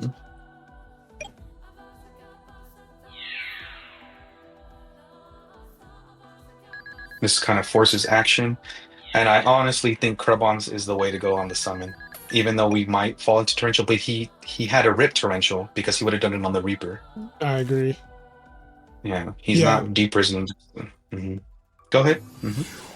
There you go. All right, this should be. And then if he bottomlesses, we're okay with that because now we're forcing the cards out. Yep. Which So you we want to want. sync? You want to sync these two? Go ahead. Yeah, that's good. And give us Android. Yeah, Android, because you don't want him to go suicide attack and then Chariot with the True, canister. true, because he does have a best. Yep. There we okay. go. See, just I love when the cards just All right. Banish exactly how. Yeah. Very good. All right, now we can get whatever the hell we want. We can get the plague spreader, which is really good because then you can ladder that Pazuki into the plague into a Stardust, and I think it's checkmate. True. Look at this. All right. So, All right. So Chariot, unknown, could be another Mhm. trap stun, but if it's not, It could be, but he has to rip a big monster to follow. he does. The Mizuki's So, actually like carrying right now. And you're even, and you're up on the draw now. Yep. It's crazy. Yep, he went first. Oh yes. Chariot, that might be just Tiger in hand. He's not ripping it. Oh, that's even. Oh. Yep, you're cruising. Let's see his graveyard. Nothing there. Oh, okay. Just traps. Nothing there. Okay. Good, good. So Chariot's in the middle. All right, we can literally. I want to just. How much damage is this? I literally want to just go Kaiku Mizuki swing because that's game on board. And how did he happen to find? He had to rip a power trap to punish you because I don't want to make. I don't want to go into the Hades, and then, and then get punished by bombs. I think you should just go for it with the Kaiku. All right, so normal summon Kaiku and just try it. Yeah, and you have the Mind Plague. That's what makes me change the play because. Yeah, so he drew that. There, he drew that. Yeah, that's fine. That is okay. Next turn will be all right. If he rips a monster, you can do it. Yep. Right. So we're going to pass here. Mm-hmm. That sucks, but that was his only out. I'm never as lucky as my opponents are. There you go. You can bomb list that. Yeah, I'm never as lucky where you draw like torrential when you're on the back foot. Also, note both of these are gone now. Good. I think we're looking. Oh, we're looking very good. Okay, now we have some. Yeah. Yeah, I mean that's really strong. Oh, and you have a zombie now, so even better. So go ahead and instant fusion, and now you can play more aggressive because there's no way that's Mirror Force on top of TT. Right. You know what I mean? Right. Like, so we're getting. How did he manage to find him? Oh yeah, it's because it's an instant zombie too. I hope. Yeah. Mm-hmm. Go ahead, and then I wouldn't. That's even better. That stays on the board now. It does. Swing with that 400. Yeah, I mean it's a Chariot back there, so like. Get him in range with the life transfer. 28, not 24. Okay, that's fine. And go ahead and end.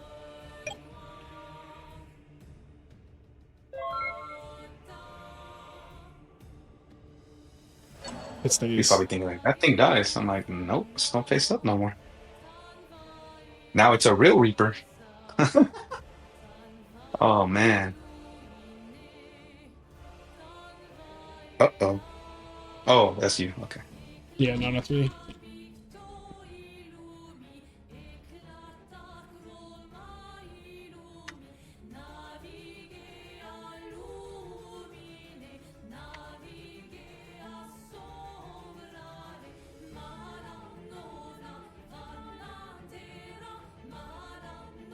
You know me, I got those rulings on deck.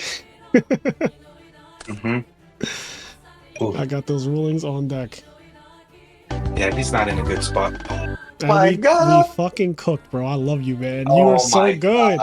You're so good. That was a way. I love the way you navigated all of those games. That was so. You see how it's with precision. Like I'm telling you, like other people are like, because the Kaiku checks for if he doesn't have torrential there, he insta loses. If he has torrential, that's fine. We got the Mind Plague for the clapback, and we know one's Chariot, so he can't stop us. You know what I mean? That was such a good cook. That's exactly why I love doing this series, because you get to see a guy who's a champion, a guy who's a very, very good player with a lot of credentials, show you exactly how you cut through somebody like a Swiss Army knife. Just all the tools in the trade, all being used at the right times in the right way. Even against god hands like this, Trap does shoot, Solemn Judgment, Rescue Cat. You're not going to draw like this every game. This is probably the best GB hand that I've seen in a long time. It literally has like three of the best. Going first, this hand is like outrageous. I think you can have a chance of winning if you went first, honestly. I do too. Imagine you went first. I think so. I'm like, you have heavy, you have the bottomless for the, probably he's not summoning the, actually he might bait out the bottomless with the, yeah, I think you have a little more of a chance. I don't know if you win, but that cat just kind of sealed it. And he made smashings. Yeah, no, everything worked out perfectly. I'm surprised he didn't fucking go for Secutor. Yeah, I would have. Yeah, I absolutely would have used it for Secutor here and then got Equest. Because he already shooted you. Yeah. He shooted you. Like, he knows everything. I don't know. Oh. Yeah, smash bottomless set. Mm-hmm. Yeah, he did draw the Book of Moon. Holy shit. So you had Yeah, that's why I'm like, he had to draw it there. He's bluffing on the. That's why I'm like, if this black rose goes through, you win. But he happened to draw his outer that time, so I'm like, yeah, it's fine. That was your only like saving grace. Yep. And Because then, even Kai saved you because he has bombs. yep. Well, he would have. Yeah, there he goes. Yeah, yeah. Your only out was here if he did the Herc, Yeah, which I like some don't think he's ever crazy. gonna do. Damn. Mhm. Mhm. And then he gets lucky game 3 and draws the torrential off the top. So Yeah, like, that was insane. I'm never that lucky to be like, I need this exact card right here, and I need my opponent to also summon into it. Like, must be nice. But here we go. Okay, this is game 2, so I know we. Yep, he is the Call of the Haunted with Prisma, which is really strong. That's another. This is a good hand for Yeah, him. yeah, I'm like, damn, 100%. that's He's good. not allowed to complain Yeah. about this hand at all. Mm-mm. Perfect. And that breaker kind of hurt him. Yeah. It forced out cards and It here we forced out the go. book for the next turn, Black Rose. There it goes. Then he gave the thumbs, and then that's when you took off with the. Actually, you had the best card in his hand Right. Because the because he Prisma ripped by Stratos to itself. get 2 Prismas. Yeah, and the Prisma by itself is ass. This is why he scoops, I think, after this. Like, he Yeah. pretty much just like, all right, after we play Mind Control, I think he just quits. Mm-hmm. And we stack. So.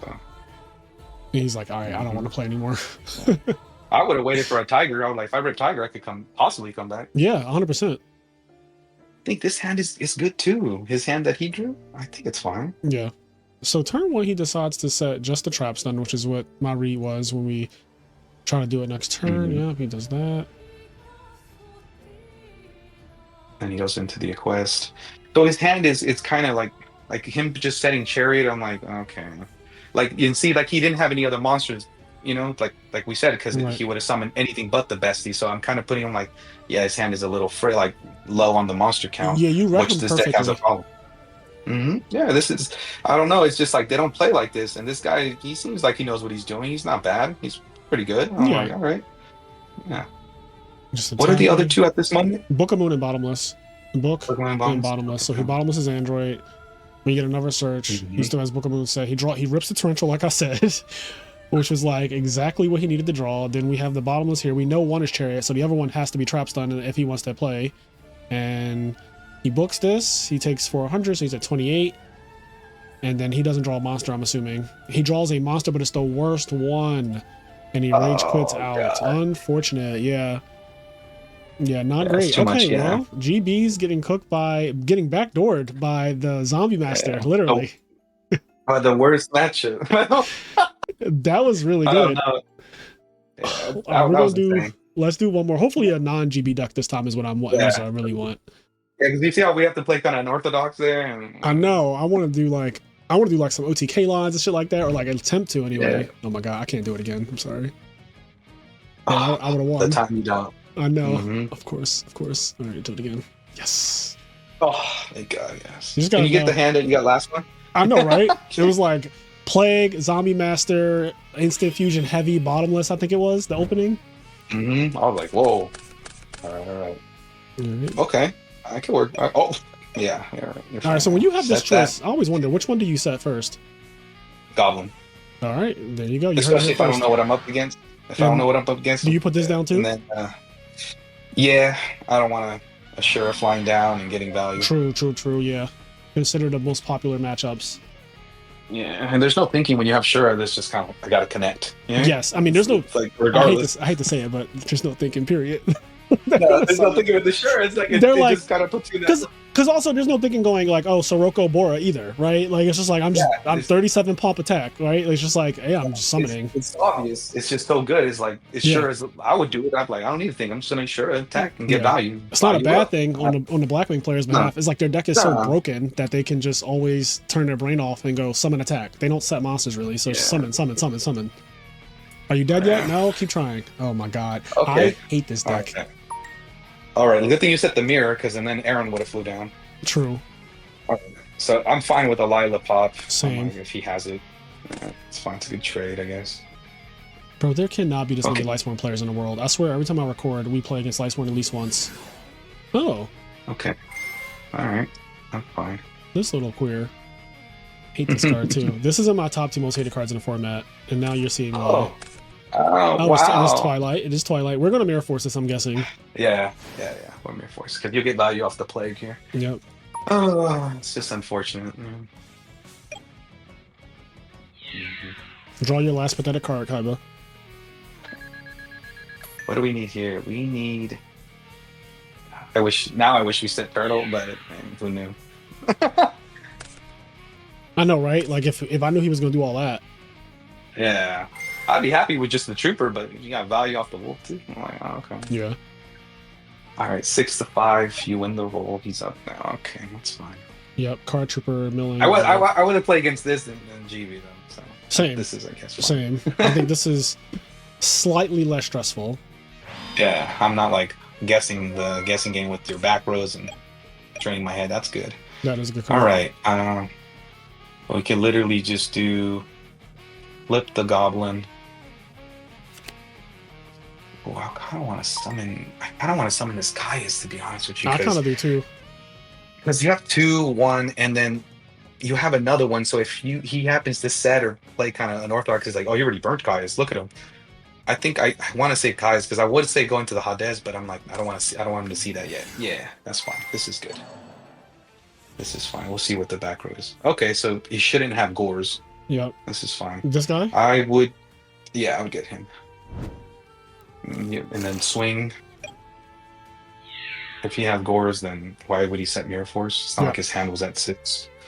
Scary thing is this deck does play DD Crow in the main deck. Is it Twilight? Yes. Oh, he milled a Dark Arm earlier. That's how I knew. And he had Gores? Why would you set Mirror then? See, this is the... I know. This is what you can't predict. Like, when people play like this, you cannot predict them. No. This is just Yu-Gi-Oh! All right, so we're just going to pass, obviously. That's all we can do. We're fine. We have our own At least it got... yeah, that's fine, I guess. Take it. It is kind of crazy, though, that like he set Mirror Force with Gores in hand, which he could have just, like, passed, honestly. Yeah.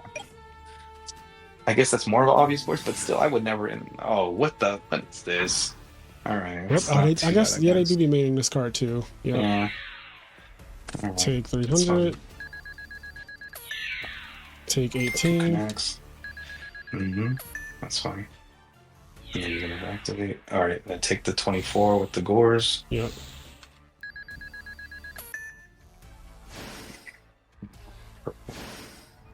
Hopefully this can... Oh, not 20. This is your own... To do this. We're just playing. We're just playing chaotic Yu-Gi-Oh right now, like everybody at the table. I was hoping something a little more. Me too. All right, let's see here. What do we do? We do have a Caius of our own. Caius banishes Gores. Our Gores beat over his token. Our Caius beat over his Kaiku.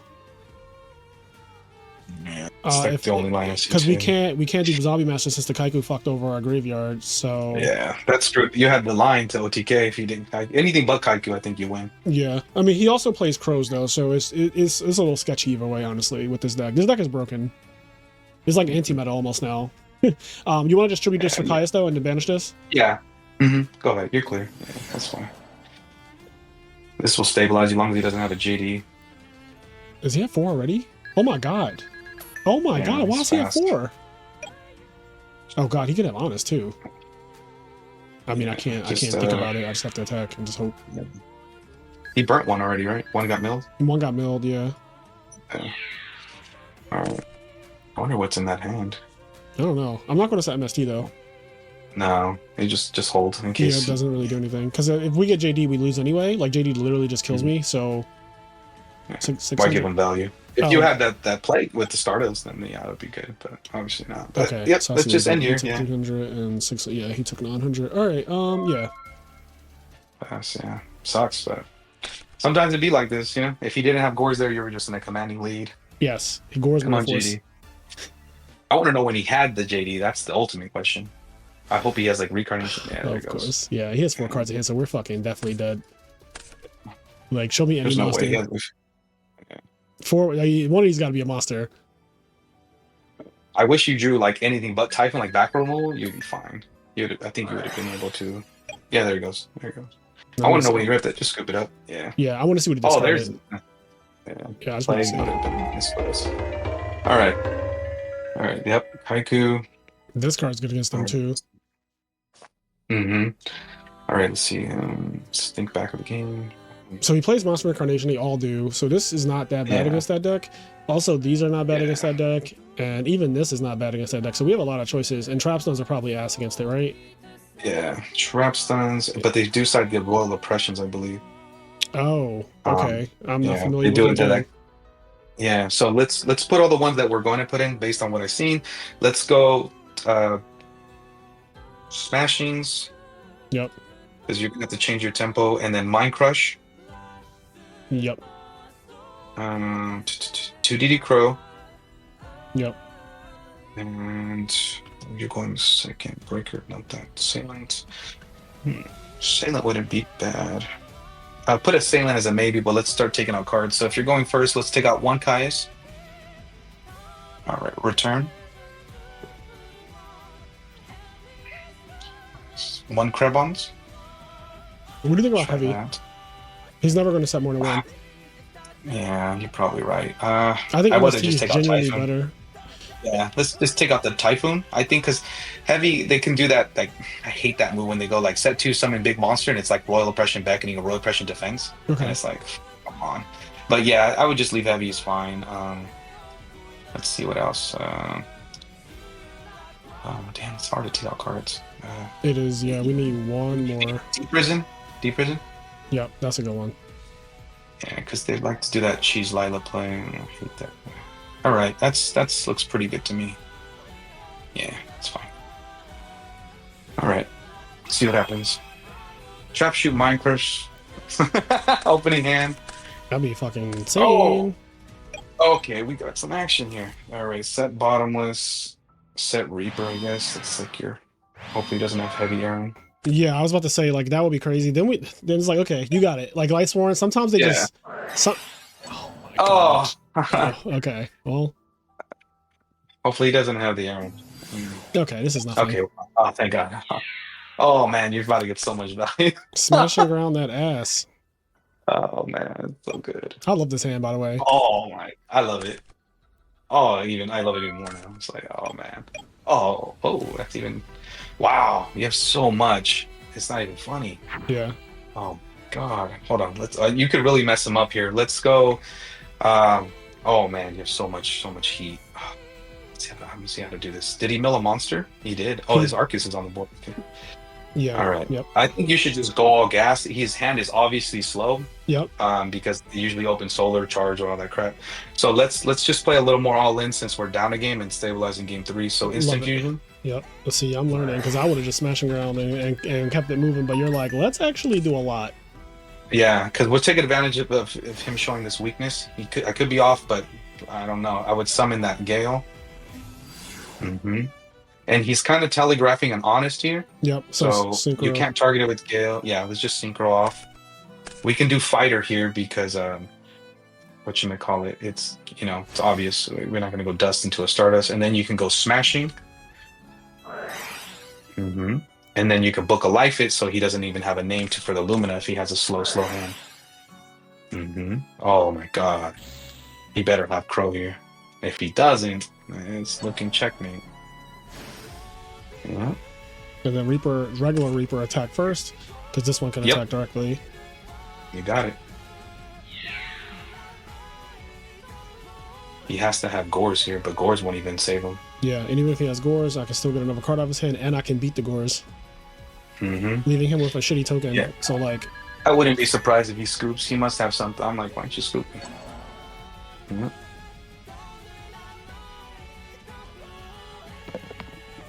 No, I chose this card. That's a 3 anyway. Yeah. That's a thing. There you go. Oh, man. I don't know how he's recovered. This is going to be really hard. Oh, even better. What the hell is he going to say now? Oh, is it like next time random? It is random. I mean, it is random. I don't know your hand. I don't know where your fucking cards are. Yeah, go ahead and swing with the Colossus. I'm not against that. If he has Gores there again, that'd be unfortunate, but I think you're fine still. And he takes, I think you end here and you're good. He has a lot of bad top decks right now. He could draw Sork, which can get him back, stabilize him a little. He has to have Sork Caius. What is that? Okay, so he did have Sork. Oh, Yeah. wow. You look at that. Yeah. So I'm like, to stabilize, you have to have Sork Caius here. But him putting in defense mode, probably not it. Oh, never mind. Maybe he has Caius now. But you have the clapback with the Caius. He literally has to clear this whole board, which is pretty hard. Yeah, I don't see him doing that. Which one you banishing? Sure. He's setting this just because he has to set something. Yeah, I think you're so far ahead right now. Oh, even better. All right, so we could literally just play a little small ball now. And what's in his grave? What kind of trap? Nothing. Nothing. I think he's bluffing it back at me, but you don't want to risk. So we're just gonna go Reaper swing. Put this in defense mode though, right? Yeah. First, yeah. And then swing direct, make him respond.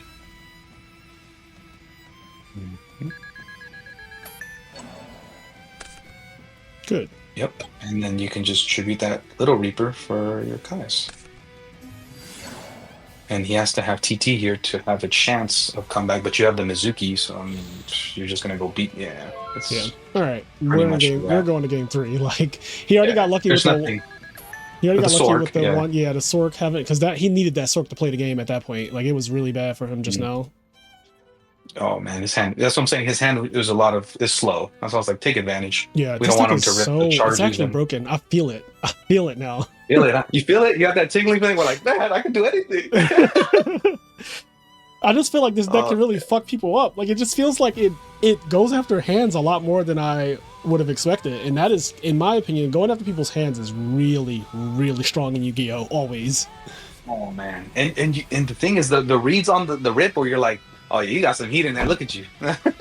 They're holding like, I mean, especially if you hit like a brain, a dad. It's just, you're like, I think it's over, and I didn't even need to go into many turns. You know? Right. I don't know, but are you a fan of Reaper, Spirit Reaper? I am. I love Reaper. I'm actually sad that Value Turbo cut Reaper for Necro Garnet, even though I understand Necro Garnet is a way better card in that deck. But they used to play Reaper, and Reaper was annoying as fuck because I'm a Frog player, and I would often swap Frog, bounce pass, and Reaper would just be like, take a card out of your hand. I'm like, God damn this card. Then they cut it, and I'm like, I feel better now. Trust me, I feel better too. I don't like it because now I can be like, I can play a little more loose. You know, don't have to be worrying about punishment. I think this guy's either lagged out or he's just like, you're not gonna get the win.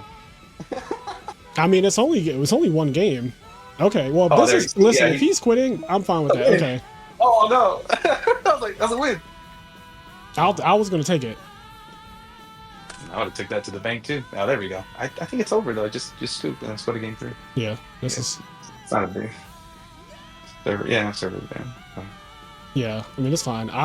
He's cool. Yeah, he's cool. Yeah. I figured it's either lagging, but you know how some people are shady and they're just like, nah. People on DB are the worst. They're the worst humans on the planet, honestly. Oh my god, that draw was crazy. All right, so let's think about this. So, best thing he could have ripped was, I'm worried about that's being oppression because the way it kind of followed it, I could be way off, but like he went Sork, banished the big guy, hoped to protect the castle with oppression, and that's what it felt like. But I'm like, how is he doing this on the fly? You know what I mean? Yeah. But I think I'm just gonna play a little. I think I'm gonna summon the Mizuki here. Okay. It's not Mirror Force, right? Because he would have Mirror Force to protect JD, right? Right. Do we switch this or keep it in attack? Like, what are we doing with this guy? I think you keep it in attack mode. I don't. If that's Mirror Force, then this guy's Yugimoto. So let's go Reaper hit direct first. No. Oh. Yeah. It's always wanna. Oh. I guess it doesn't matter. You did the. Alright. Checkmate. I'm gonna be honest. I feel like he was wasting our time. Yeah. I would have still getting to. Once the 2 Reapers flew, I was like, oh. Yeah, I feel like he was. I'm out of here. I wouldn't even let you get the satisfaction of 2 Reapers. I was like, oh hell no. Getting double Reapered is crazy. Like, I put that breaker in consideration now. I do like breaker in consideration for sure. Yeah. Take out the mind. Oh, mind control. Where is it? Here. Yeah, right there. I think I forgot about that one. Yeah, go ahead. I think that'll probably serve you best because he's looking like he likes to arc his bait, like summon it. That's it's pretty good. But I think a breaker with smashing grounds are pretty good. Breaker is and such you a good see card. how the Reaper is making him think, okay, nothing in my hand is safe. So if I have any spells and traps, I'm gonna want to set it. This hand is not bad. Yeah. So All right, we're pretty good. All right, standard. Let's see here. Okay, that's good. I'll make that guy. It's pretty good. Chaos Sorcerer is live. Another one. Okay. Another one. This is kind of like game one where JD was live, like pretty immediate. Yeah. Your only hope is to allure into a soul release if you rip like a mediocre dark. I like the crow, but yeah, you need a reaper really bad right here. Yeah, that would be or something. fantastic. He's looking at his graveyard. It's gonna be kind of hard to. Oh God! See, this is why we leave the storm first. Like, if you shoot here too, then okay, now we can kind of play. All right, we have to lure here. Try to get to value. Not good, but something. Oh! You can get rid of a crow. You're the best. Oh God! Now you can just literally turtle swing. I think. Yeah, I think turtle swing makes sense too. Yeah, because you have 3 Book of Lives, and if you rip any, you'll be good on the back end. Yep, go ahead. If he sided deep prisons, then all right. That's right, Code. That's right, I Code. actually don't know what this deck sides. Oh. Whoa, that's pretty good. All right, so main 2, you can hit him with the soul. Yeah, I'm definitely. Let's He has 5, right? Like yeah. 5 good ones. Oh, he has more than 5. Yeah, let's 5. just hit all of them. Mm-hmm. Yeah, you're in a good position. He has to have Kai's here to kind of really F this up. Right. But I wouldn't set that crush yet either. I'll just leave it.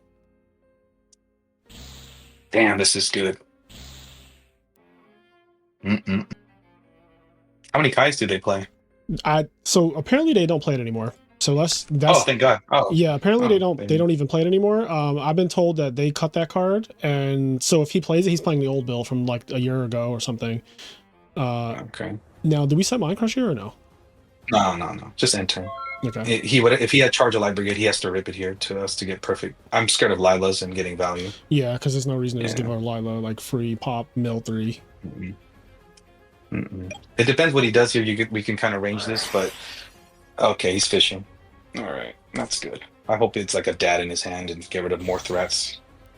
That's good. We don't want to see that. I guess they don't play return because like that'd be good if they sided it. Now right. That they're countering the removal. All right, we're not looking too bad here. I'm worried about a torrential set because I know we're gonna want to summon Kaiku next. I know I don't want to play in the Mirror Force or torrential here, so I'm trying to see where he's going with this Necro Gardener. I want something a little bit more safe to commit.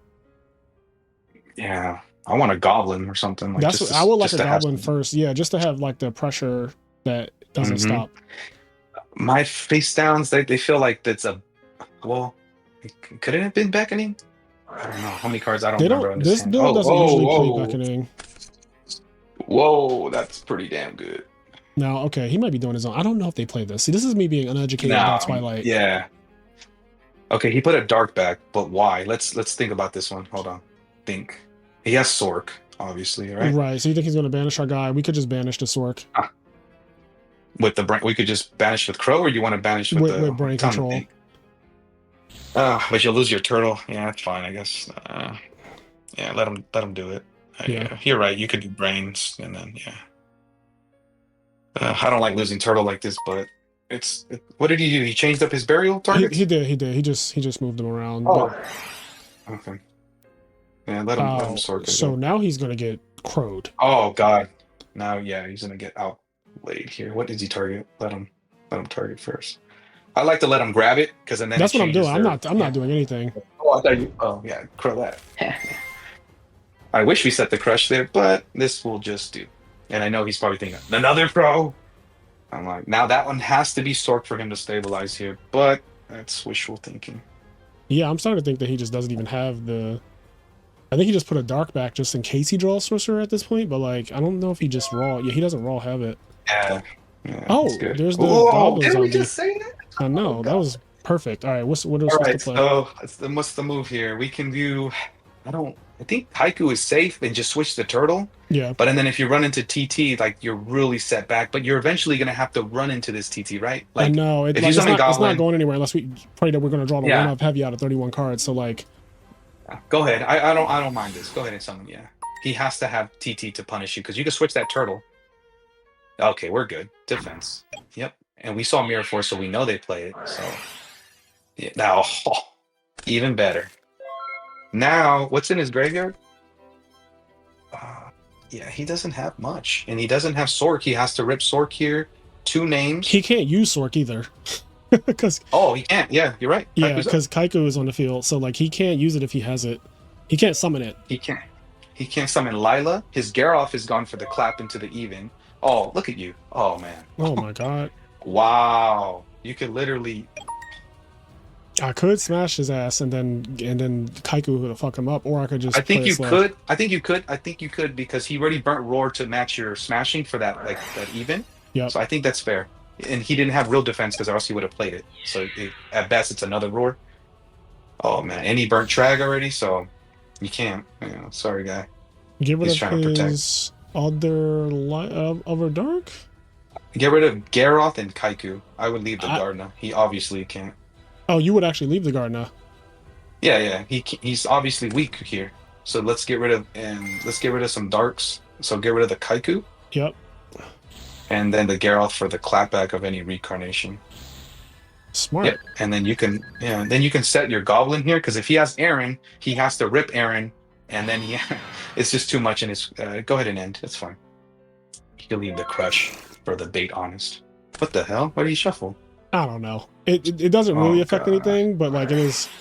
Sure. Oh, that's fine. That's perfectly fine. Only way he stabilizes here, he has to have Aaron. Dark Arm Dragon? Because he's trying to get the 3 darks. You can even call. You have Brain though for the clap. Like it's just so much. And I have Bottomless now, so it's really cooked. Oh man. I don't even know if I swing here. I don't want him in the mill, but I guess I true. But are you just gonna let them draw cards? I mean, you'll eventually I would have let Gable 1, but it's fine. It's already done. Go ahead. And then mandatory. Yeah. Okay, that's fine. Set Bottomless now. Yeah, so he still has only 2 names. I think he's so far behind in terms of like names that it's not. Okay, that explains what that back row was the whole game. Okay, so why would he set Typhon and Roar? I would have just set Roar. I'll be honest. I don't necessarily think this guy is good. I think that he draws nice though. Double recharge, JD, like. I think you have a let's see here. I don't think I'm swinging here. I think I'm probably passing. Yeah, I don't want to run into Gores either. Yeah, I'm not running into Gores, and I also just I think you end. You don't see Mind Crush because you don't want Lila falling and then free because he's never going to swing into it if he got Lila. True. But if he summons Lila, then you can. He'll attack. You'll get Plague, and you'll Brain Lila effect hopefully. Yeah, he's trying. Like all you need is draw. Okay, that's not too bad. You could literally apply some pressure. I'm afraid of Gores, but you're gonna have to start making some plays here because you can't let this guy keep getting. I think you summon Breaker here and start swinging. Not with Breaker, but summon let the Goblin fly. I guess. You sure? Would you want another turn? Man, he's not really doing anything threatful. I would give it one more turn. You could just summon Breaker too. Literally, what is? How does that? Like, how do they get over that? Right now, I don't really see a way. Can he summon Chaos Whisperer now? He can, right? Yeah, but he would have been done that on the Goblin. That's like instant, like the target food. Yeah. Okay. Yeah, you could just end. It's fine. You could just end. All right. Okay. Fix my chair. I don't like these positions, the stalemates, because if you don't rip into your cards right now, it's kind of like you need your Reaper, you need a tuner or Plague or something. Yeah, I want Book of Life. Okay, that makes me feel a little bit safer. Yeah, we can summon that now. We can start doing some damage. Yeah, that feels good. You can hit with the Goblin if you like. Start applying pressure, so we have brain control too, so we can try to steal the game. Cheese it out, win. Yeah, and he'll take the mill. Please be a spell and trap. Don't be a wolf. Don't be the worst. Why'd you say it? Why did you say that? Zabo, this is why why did you say it? It's just DB, man. It's always how it goes. I don't know why. All right, that's fine. You're okay. All right. Plague Spreader, I'm thinking. All right. Yeah, Plague. Unreal that just happened. Okay. All right. I think you can just literally I'm scared of Celestia. Yes. I'm scared of all kinds of shit. I kind of want to say you could just Brio this. I think you can. Oh, you can. Yeah. Brio that. Brio that bad boy. Yeah. I think we're good here. We're looking very good. Mm-hmm. Get the Mizuki line. Mm-hmm. You already got your plague and your thing online. Yep. Simplify the game state. Very good. And set the mind crush now, since we know exactly what we can call if worse comes to worse. Worst come to worst. And his Kaiku is gone. I'm sure he didn't put 3 in. I will say this. I still wish that we banished that fucking that Necro Gardener? Yeah. I wanted to, but it's like I thought Kaiku was gonna fly. I was like, I think we're okay here. Not the whole game though. I think this is a good mind crush target. Oh my god. That's a good mind crush target right there. Thank you, King, for giving me such a good mind crush target. Yeah, I think you're okay. Like, you have so many options. You call Wolf honest. He probably has JDs the way he just looks. Shit. Oh yes, 2 honest. Oh shit. Yeah, you got the line. You got the whole thing. I think you have game. You can literally go. Don't forget he has Gardener. Hold on. Yeah. I'll account for that. So I think you have it still, because you can go Z Master, dump that breaker that we can't use. If he has the crow here, then how many crows are gone? That's the next question. 1 crow in grave, no banish. So he could have one, but like is unlikely, I should say. Mm-hmm. I don't mind this play. Go ahead and Z Master. Yep. Discard the breaker. Target the goblin. Or you can go. Yeah, that's fine. Goblin's fine. Go ahead. Take your time. Oh, go ahead. Yeah, that's good. All right, and then you can literally go. So we still have Mizuki. All right, so we have everything set up. Man, we have the world, man. Like, you just have too much. Oh my god! I think you can just literally. Let me see. Has double honest, and wolf. Yeah. I'm trying to think of an OTK line here to play through it. So he's gonna have to protect the Goyo, right? Because you're gonna go Goyo, and you literally just have to go. You have to go Mizuki here, get out the plague spreader, break control into a Goyo, right? And then he protects that, and then you go top card into the goblin. I think you have, and then you go Mind Crush, call Gores. And then, because you'll get a card off. Does it play through Gardener? So, yeah, because he'll have to block the Goyo, right? Yep. And then you'll have the 24 Hadez out, and you'll need 16, which that would be your Z Master, right? So we're using Mizuki here? I think that'd be checking. Yeah, go ahead. Bait out that crow. If he has it here, then he has it. Let's go. It doesn't feel like it, though. Yeah, I don't think he has anything. Oh, my God. And... Hadez? No. I think you go. Oh wait, I think it is Hadez first, right? Because and then you can't make Hadez with the other ones. Exactly. Yeah, you're right. All right, and then Goblin is going to search a Goblin or a Reaper. You could do either one. I'll probably just get Reaper just out of variety. Diversify the portfolio a little bit. Mm-hmm. Okay, then exactly. Stack, all right, like something is the. And then we have to go. We have to go brain here, right? Mm-hmm. But we should probably So you're going to go top card first. Top card first. Yeah. So top card the instant fusion? Yeah, because we're not doing anything with this right now. Mm-hmm. And then you go... Because that's game, right? 24 and 18? Yeah, it is. Yeah. Okay, go brain. Mm-hmm. And then you can make Goyo.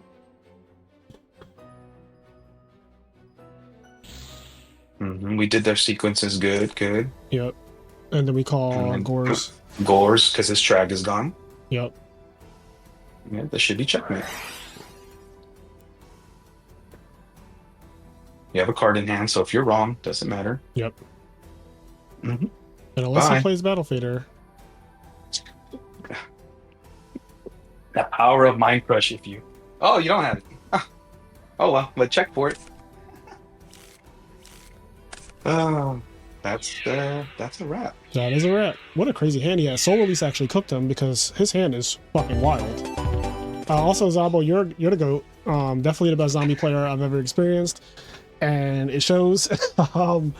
Very, very well played, honestly. You know, like, I have no notes. No, I'm telling you, this is all on the fly. You see how we had to adapt a little? Like, okay, he's doing this, he's weak here. It's just that's how literally I play like every round. It's just okay, well, let's put these into this. But you see how you came back out of the 2-1? Like you just reverse 2-0. Reverse 2-0. It doesn't always happen that way, but losing game one is obviously bad. But it's against the decks that are not on the top 3 spectrum. You know what I mean? Yeah. And it's like that was just crazy. That was very, very crazy. Very good, man. I could not have asked for a better teach me how to cook video with zombies. Honestly, this is definitely exactly the kind of content that I want to be able to make. Obviously, we like to entertain on the channel, but this was very informative, getting to hear the mind of the best zombie player turn by turn, all your thoughts, all your lethal lines, all of your like slow, as you call it, just like let's play like slow ball and like just nickel and dime our opponent, slow the game down sometimes, just get in there with Reaper, understanding like all the different situations that the game state is in. Really, really informative to hear from a different perspective. No, man.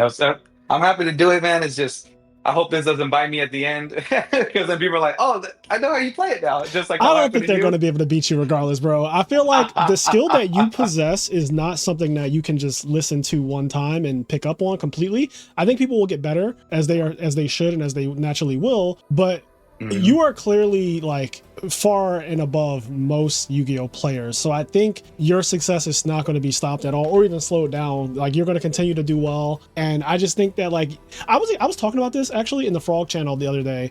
I was telling people, because someone said, what can I do to get better? But they said specifically, besides just playing a bunch on Dueling Book or besides just playing a bunch, like just testing a bunch. They're like, what else can I do? And I said, I'm glad you asked that, because I tell people one of the things you do have to do is you have to play the game, because at some point you do have to know how to just play the game, right? But then I said, if you're saying the things that are not just dueling, because you can play a million times, but if you're playing badly, then it doesn't matter that you played a million games if you're playing bad the whole time, right? That's useless. I said that you need to watch the top players. You need to see what they do. Like watch replays of the top players. If whatever deck, if you're playing Value, go watch Samu Pasteno on YouTube, watch them on Format Library replays. You can see the replays of the top players. If you're playing Black Wings, go watch Ludo replays, go watch Hydro Pump replays, there's people who you can watch who are known for decks online. There's a ton of replays out there. If you don't have a subscription to Format Library, you can get a like $5 subscription. It gives you access to every replay. And I'll actually show you guys one of the most powerful resources if you really want to get better, but you don't want to necessarily have to keep playing because you've already been playing a lot. If you have an account like I do, you can go to replays, you can go to Edison. This has every single replay. You can even do it by player. So I can go Samu, for example, and I can get every replay that has him in it, winning or losing. So on the left, it shows him winning. On the right, it shows him losing. I can see what deck he used. So if I want to get Value Turbo practice and he's like the best online Value Turbo player, I can see every single one of his replays ever. They're all here. Every deck, every Black Wing, every DB match? Every DB match, not every DB match, specifically every time he's played in a tournament. So tournament. Okay. So it's even better though. It's even better because I don't want to see your random DB matches against Macrocosmos. I want to see your tournament matches because that's how you really play. Yeah, no, exactly. Like, but I think a lot of things, like this is really good, but also like as you said, you got to put in the man hours. You really have to ask yourself, like, am I trying to get better or am I trying to just like play casual? If you are, then that's fine. That's fine. Yeah. There's no like, but don't try to be a casual player and then when you're not winning, you're like, man, this game sucks. I can't. I know, right? I'm like, well, you have to pick one.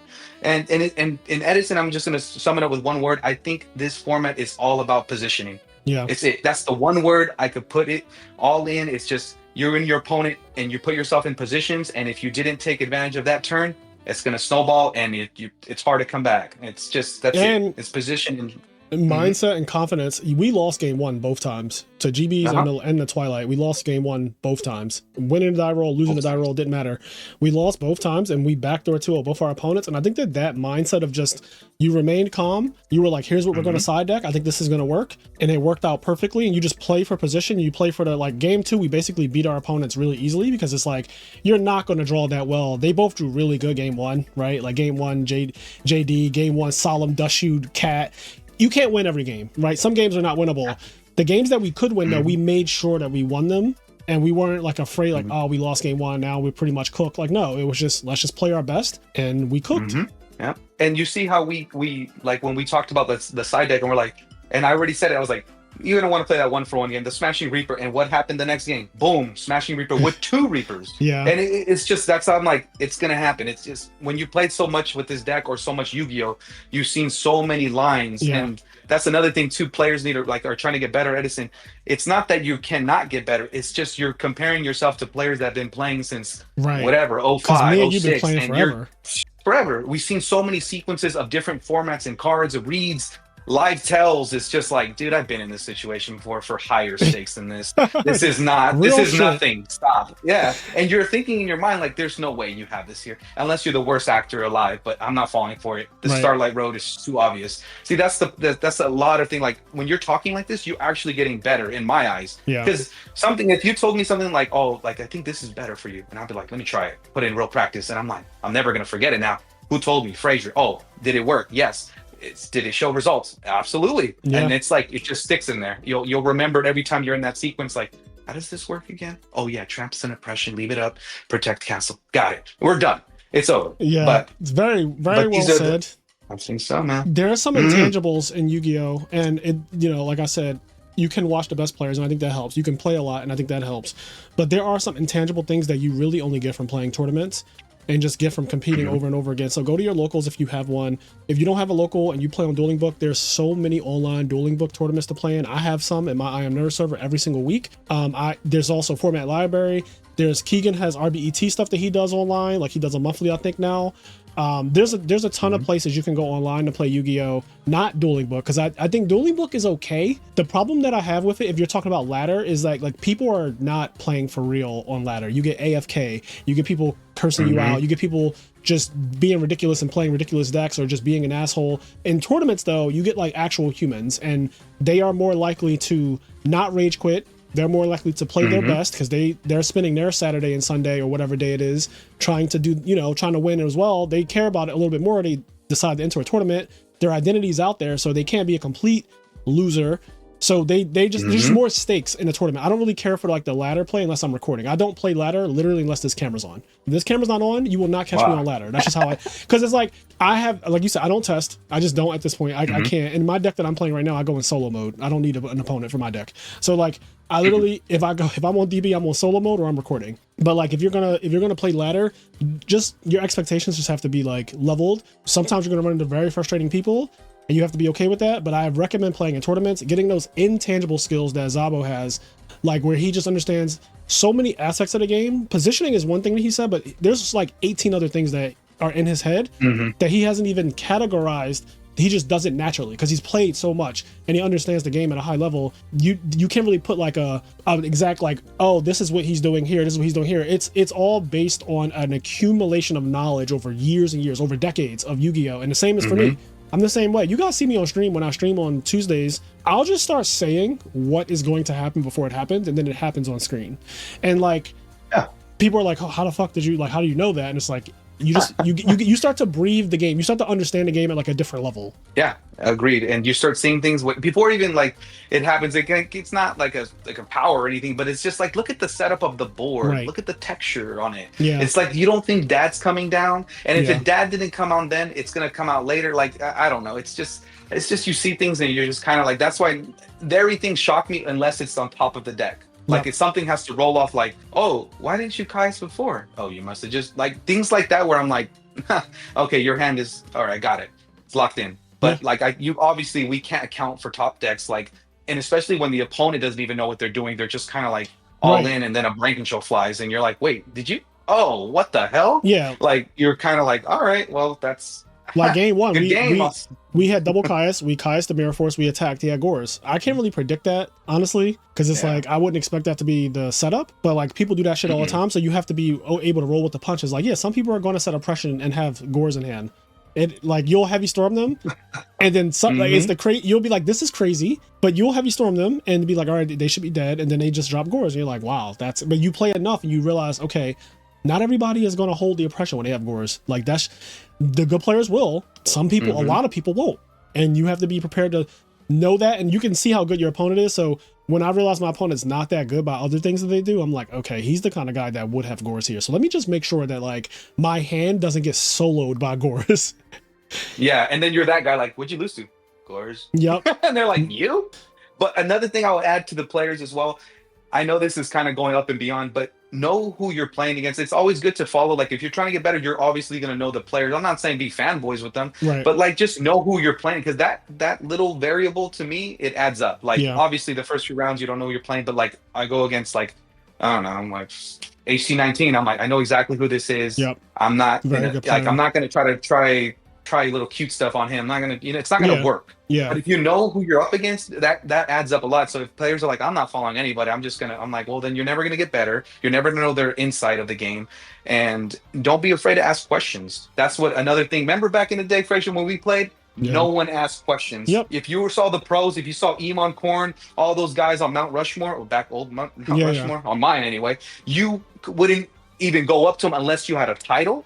Yep. Unless you did something significant or unless they talked to you about your play that they saw. Yep. There was never the other way. We're like, hey, do you think you can? Times have changed. That's Yeah. why I'm like, everyone is like friendly now. Back then it was just like, no, Yeah, and the good I'm not players, sharing my list. the good players didn't really produce content either. So there was no YouTube that you could go to get the good players deck list. You couldn't buy their side deck guide. You could like a lot of stuff that goes on nowadays literally didn't exist, 15, 20 years ago.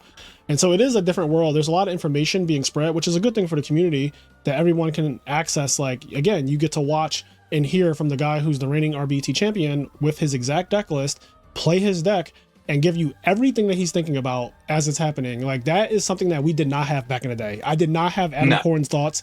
I didn't have like Shane Scurry or Caesar. Like I didn't have any of these guys' thoughts. Cesar Gonzalez, like you name all the old school champions and stuff like that. I know I pretty much loved all of them for different reasons. And like I always wish that I could hear like why did he make this play in the feature match? Like you read the feature match, you're like, that's so good. But how come he didn't solemn that? He ended up winning, but like he never used the solemn. And it can go. We can talk about this forever and ever and ever. But But point is, those guys. Yeah, go ahead. Go ahead. Sorry. Yeah. No, I was just gonna say like people don't know who these guys are. Look them up and read some of their metagame matches. I think it's still around. Like you have to read, of course, but you'll start noticing like these guys were on some next level stuff, and these are the guys that I looked up to in the game coming up. I didn't talk to them because obviously like they're just at another level. I couldn't even play at that level, and I was playing with them. And I'm like, these guys are the best. Like there was no content back then, like you said. Like you weren't like, hey, what's your secret? And they're just like, be good. They would respond something snarky like, of course we're all teenagers, right? They're probably like 18, I was like 16, 15, so they're all like older, and so they're like, get better, kid. That's all I can say. Yep. And I'm like, thanks. So see, look, there you go. There's just content right here. You have to really dissect this. It's not too far from Edison. People are like, well, this is '07. This is when he won Nats or whatever it is, and just be like, the point still remains. The card pool didn't change much from '07 to 10. You're not saying 07 to 2025. Right. That's very true, actually. You can learn from these old articles because Edison is very close to this time period.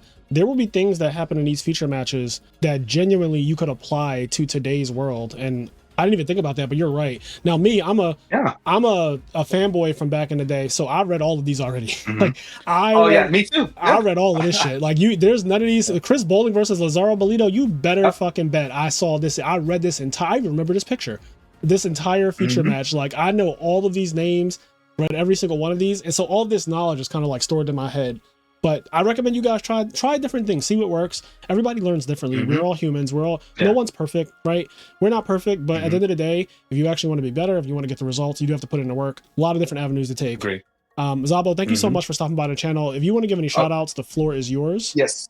All right. Yeah, before I forget, because I always mess up my shout outs first. When I did my first one with True Hero, I was kind of lost for words because I was just coming down off a win. So forgive me, guys, if I forgot to mention anyone. But first of all, I was say thanks to Keegan for holding that tournament, RBT. It was great, ran smooth. And to top 16 who I played, everyone was hard. So it wasn't free, guys. And even the way I talk is make it sound like, oh, well, it's nothing. No, it was something. So I just want to say thanks to everyone. And then on the team, me, Enye, Ricky, and Johnny Mai, Ricky Ricketts, and Gilmore, and then Wayne J and Ricardo, excuse me. And I want to say, especially, I was going to say this before he won. I swear to God, because we were supposed to film last Saturday, and this is when it happened. I want to say congratulations to Marcus Haydenson going 12-0. That is impressive. Yes. I don't care if it's in redo. It could have been in hat. I don't give a shit. but that is impressive. And I met him at Raleigh, and nice guy, and I'm happy he got that win because I know he was searching for it. And I don't have social or nothing like that, so I couldn't just go message him. But I just want to say this now, like, congrats, very good player. Even modern players that I've talked to now, like my friends, they said they know him. Like, no, that guy's good. I'm like, I know. I played by him. He's great. So that's how I know he's got a good name. And I just wanted to show love to the winner. And yeah.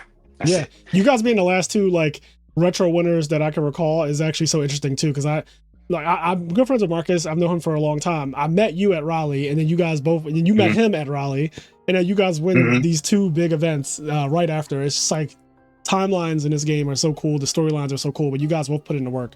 You deserve it. Congratulations, Zabo. Again, thank you so much for stopping by the channel. Were you done? I'm sorry if I cut you off. Let me see. Do I got anything else? I think I gave my shout outs to the team driver, and to the guys, because I know, and if anyone that I missed in the SAC area in the Bay, forgive me. Oh, and thanks to Teddy for playing in the finals with me. Hell of a match, bro. Like, nothing but love for him. And he said this also, and we were talking like a week before, 2 weeks, about the event coming up, and it was just funny that we got matched up in the finals, and we're both good sports, so no bad blood. And yeah, I love that. So I think that does it for me. All right. Well, guys, I hope you enjoyed all of this ranting. We will catch you in the next one. Peace.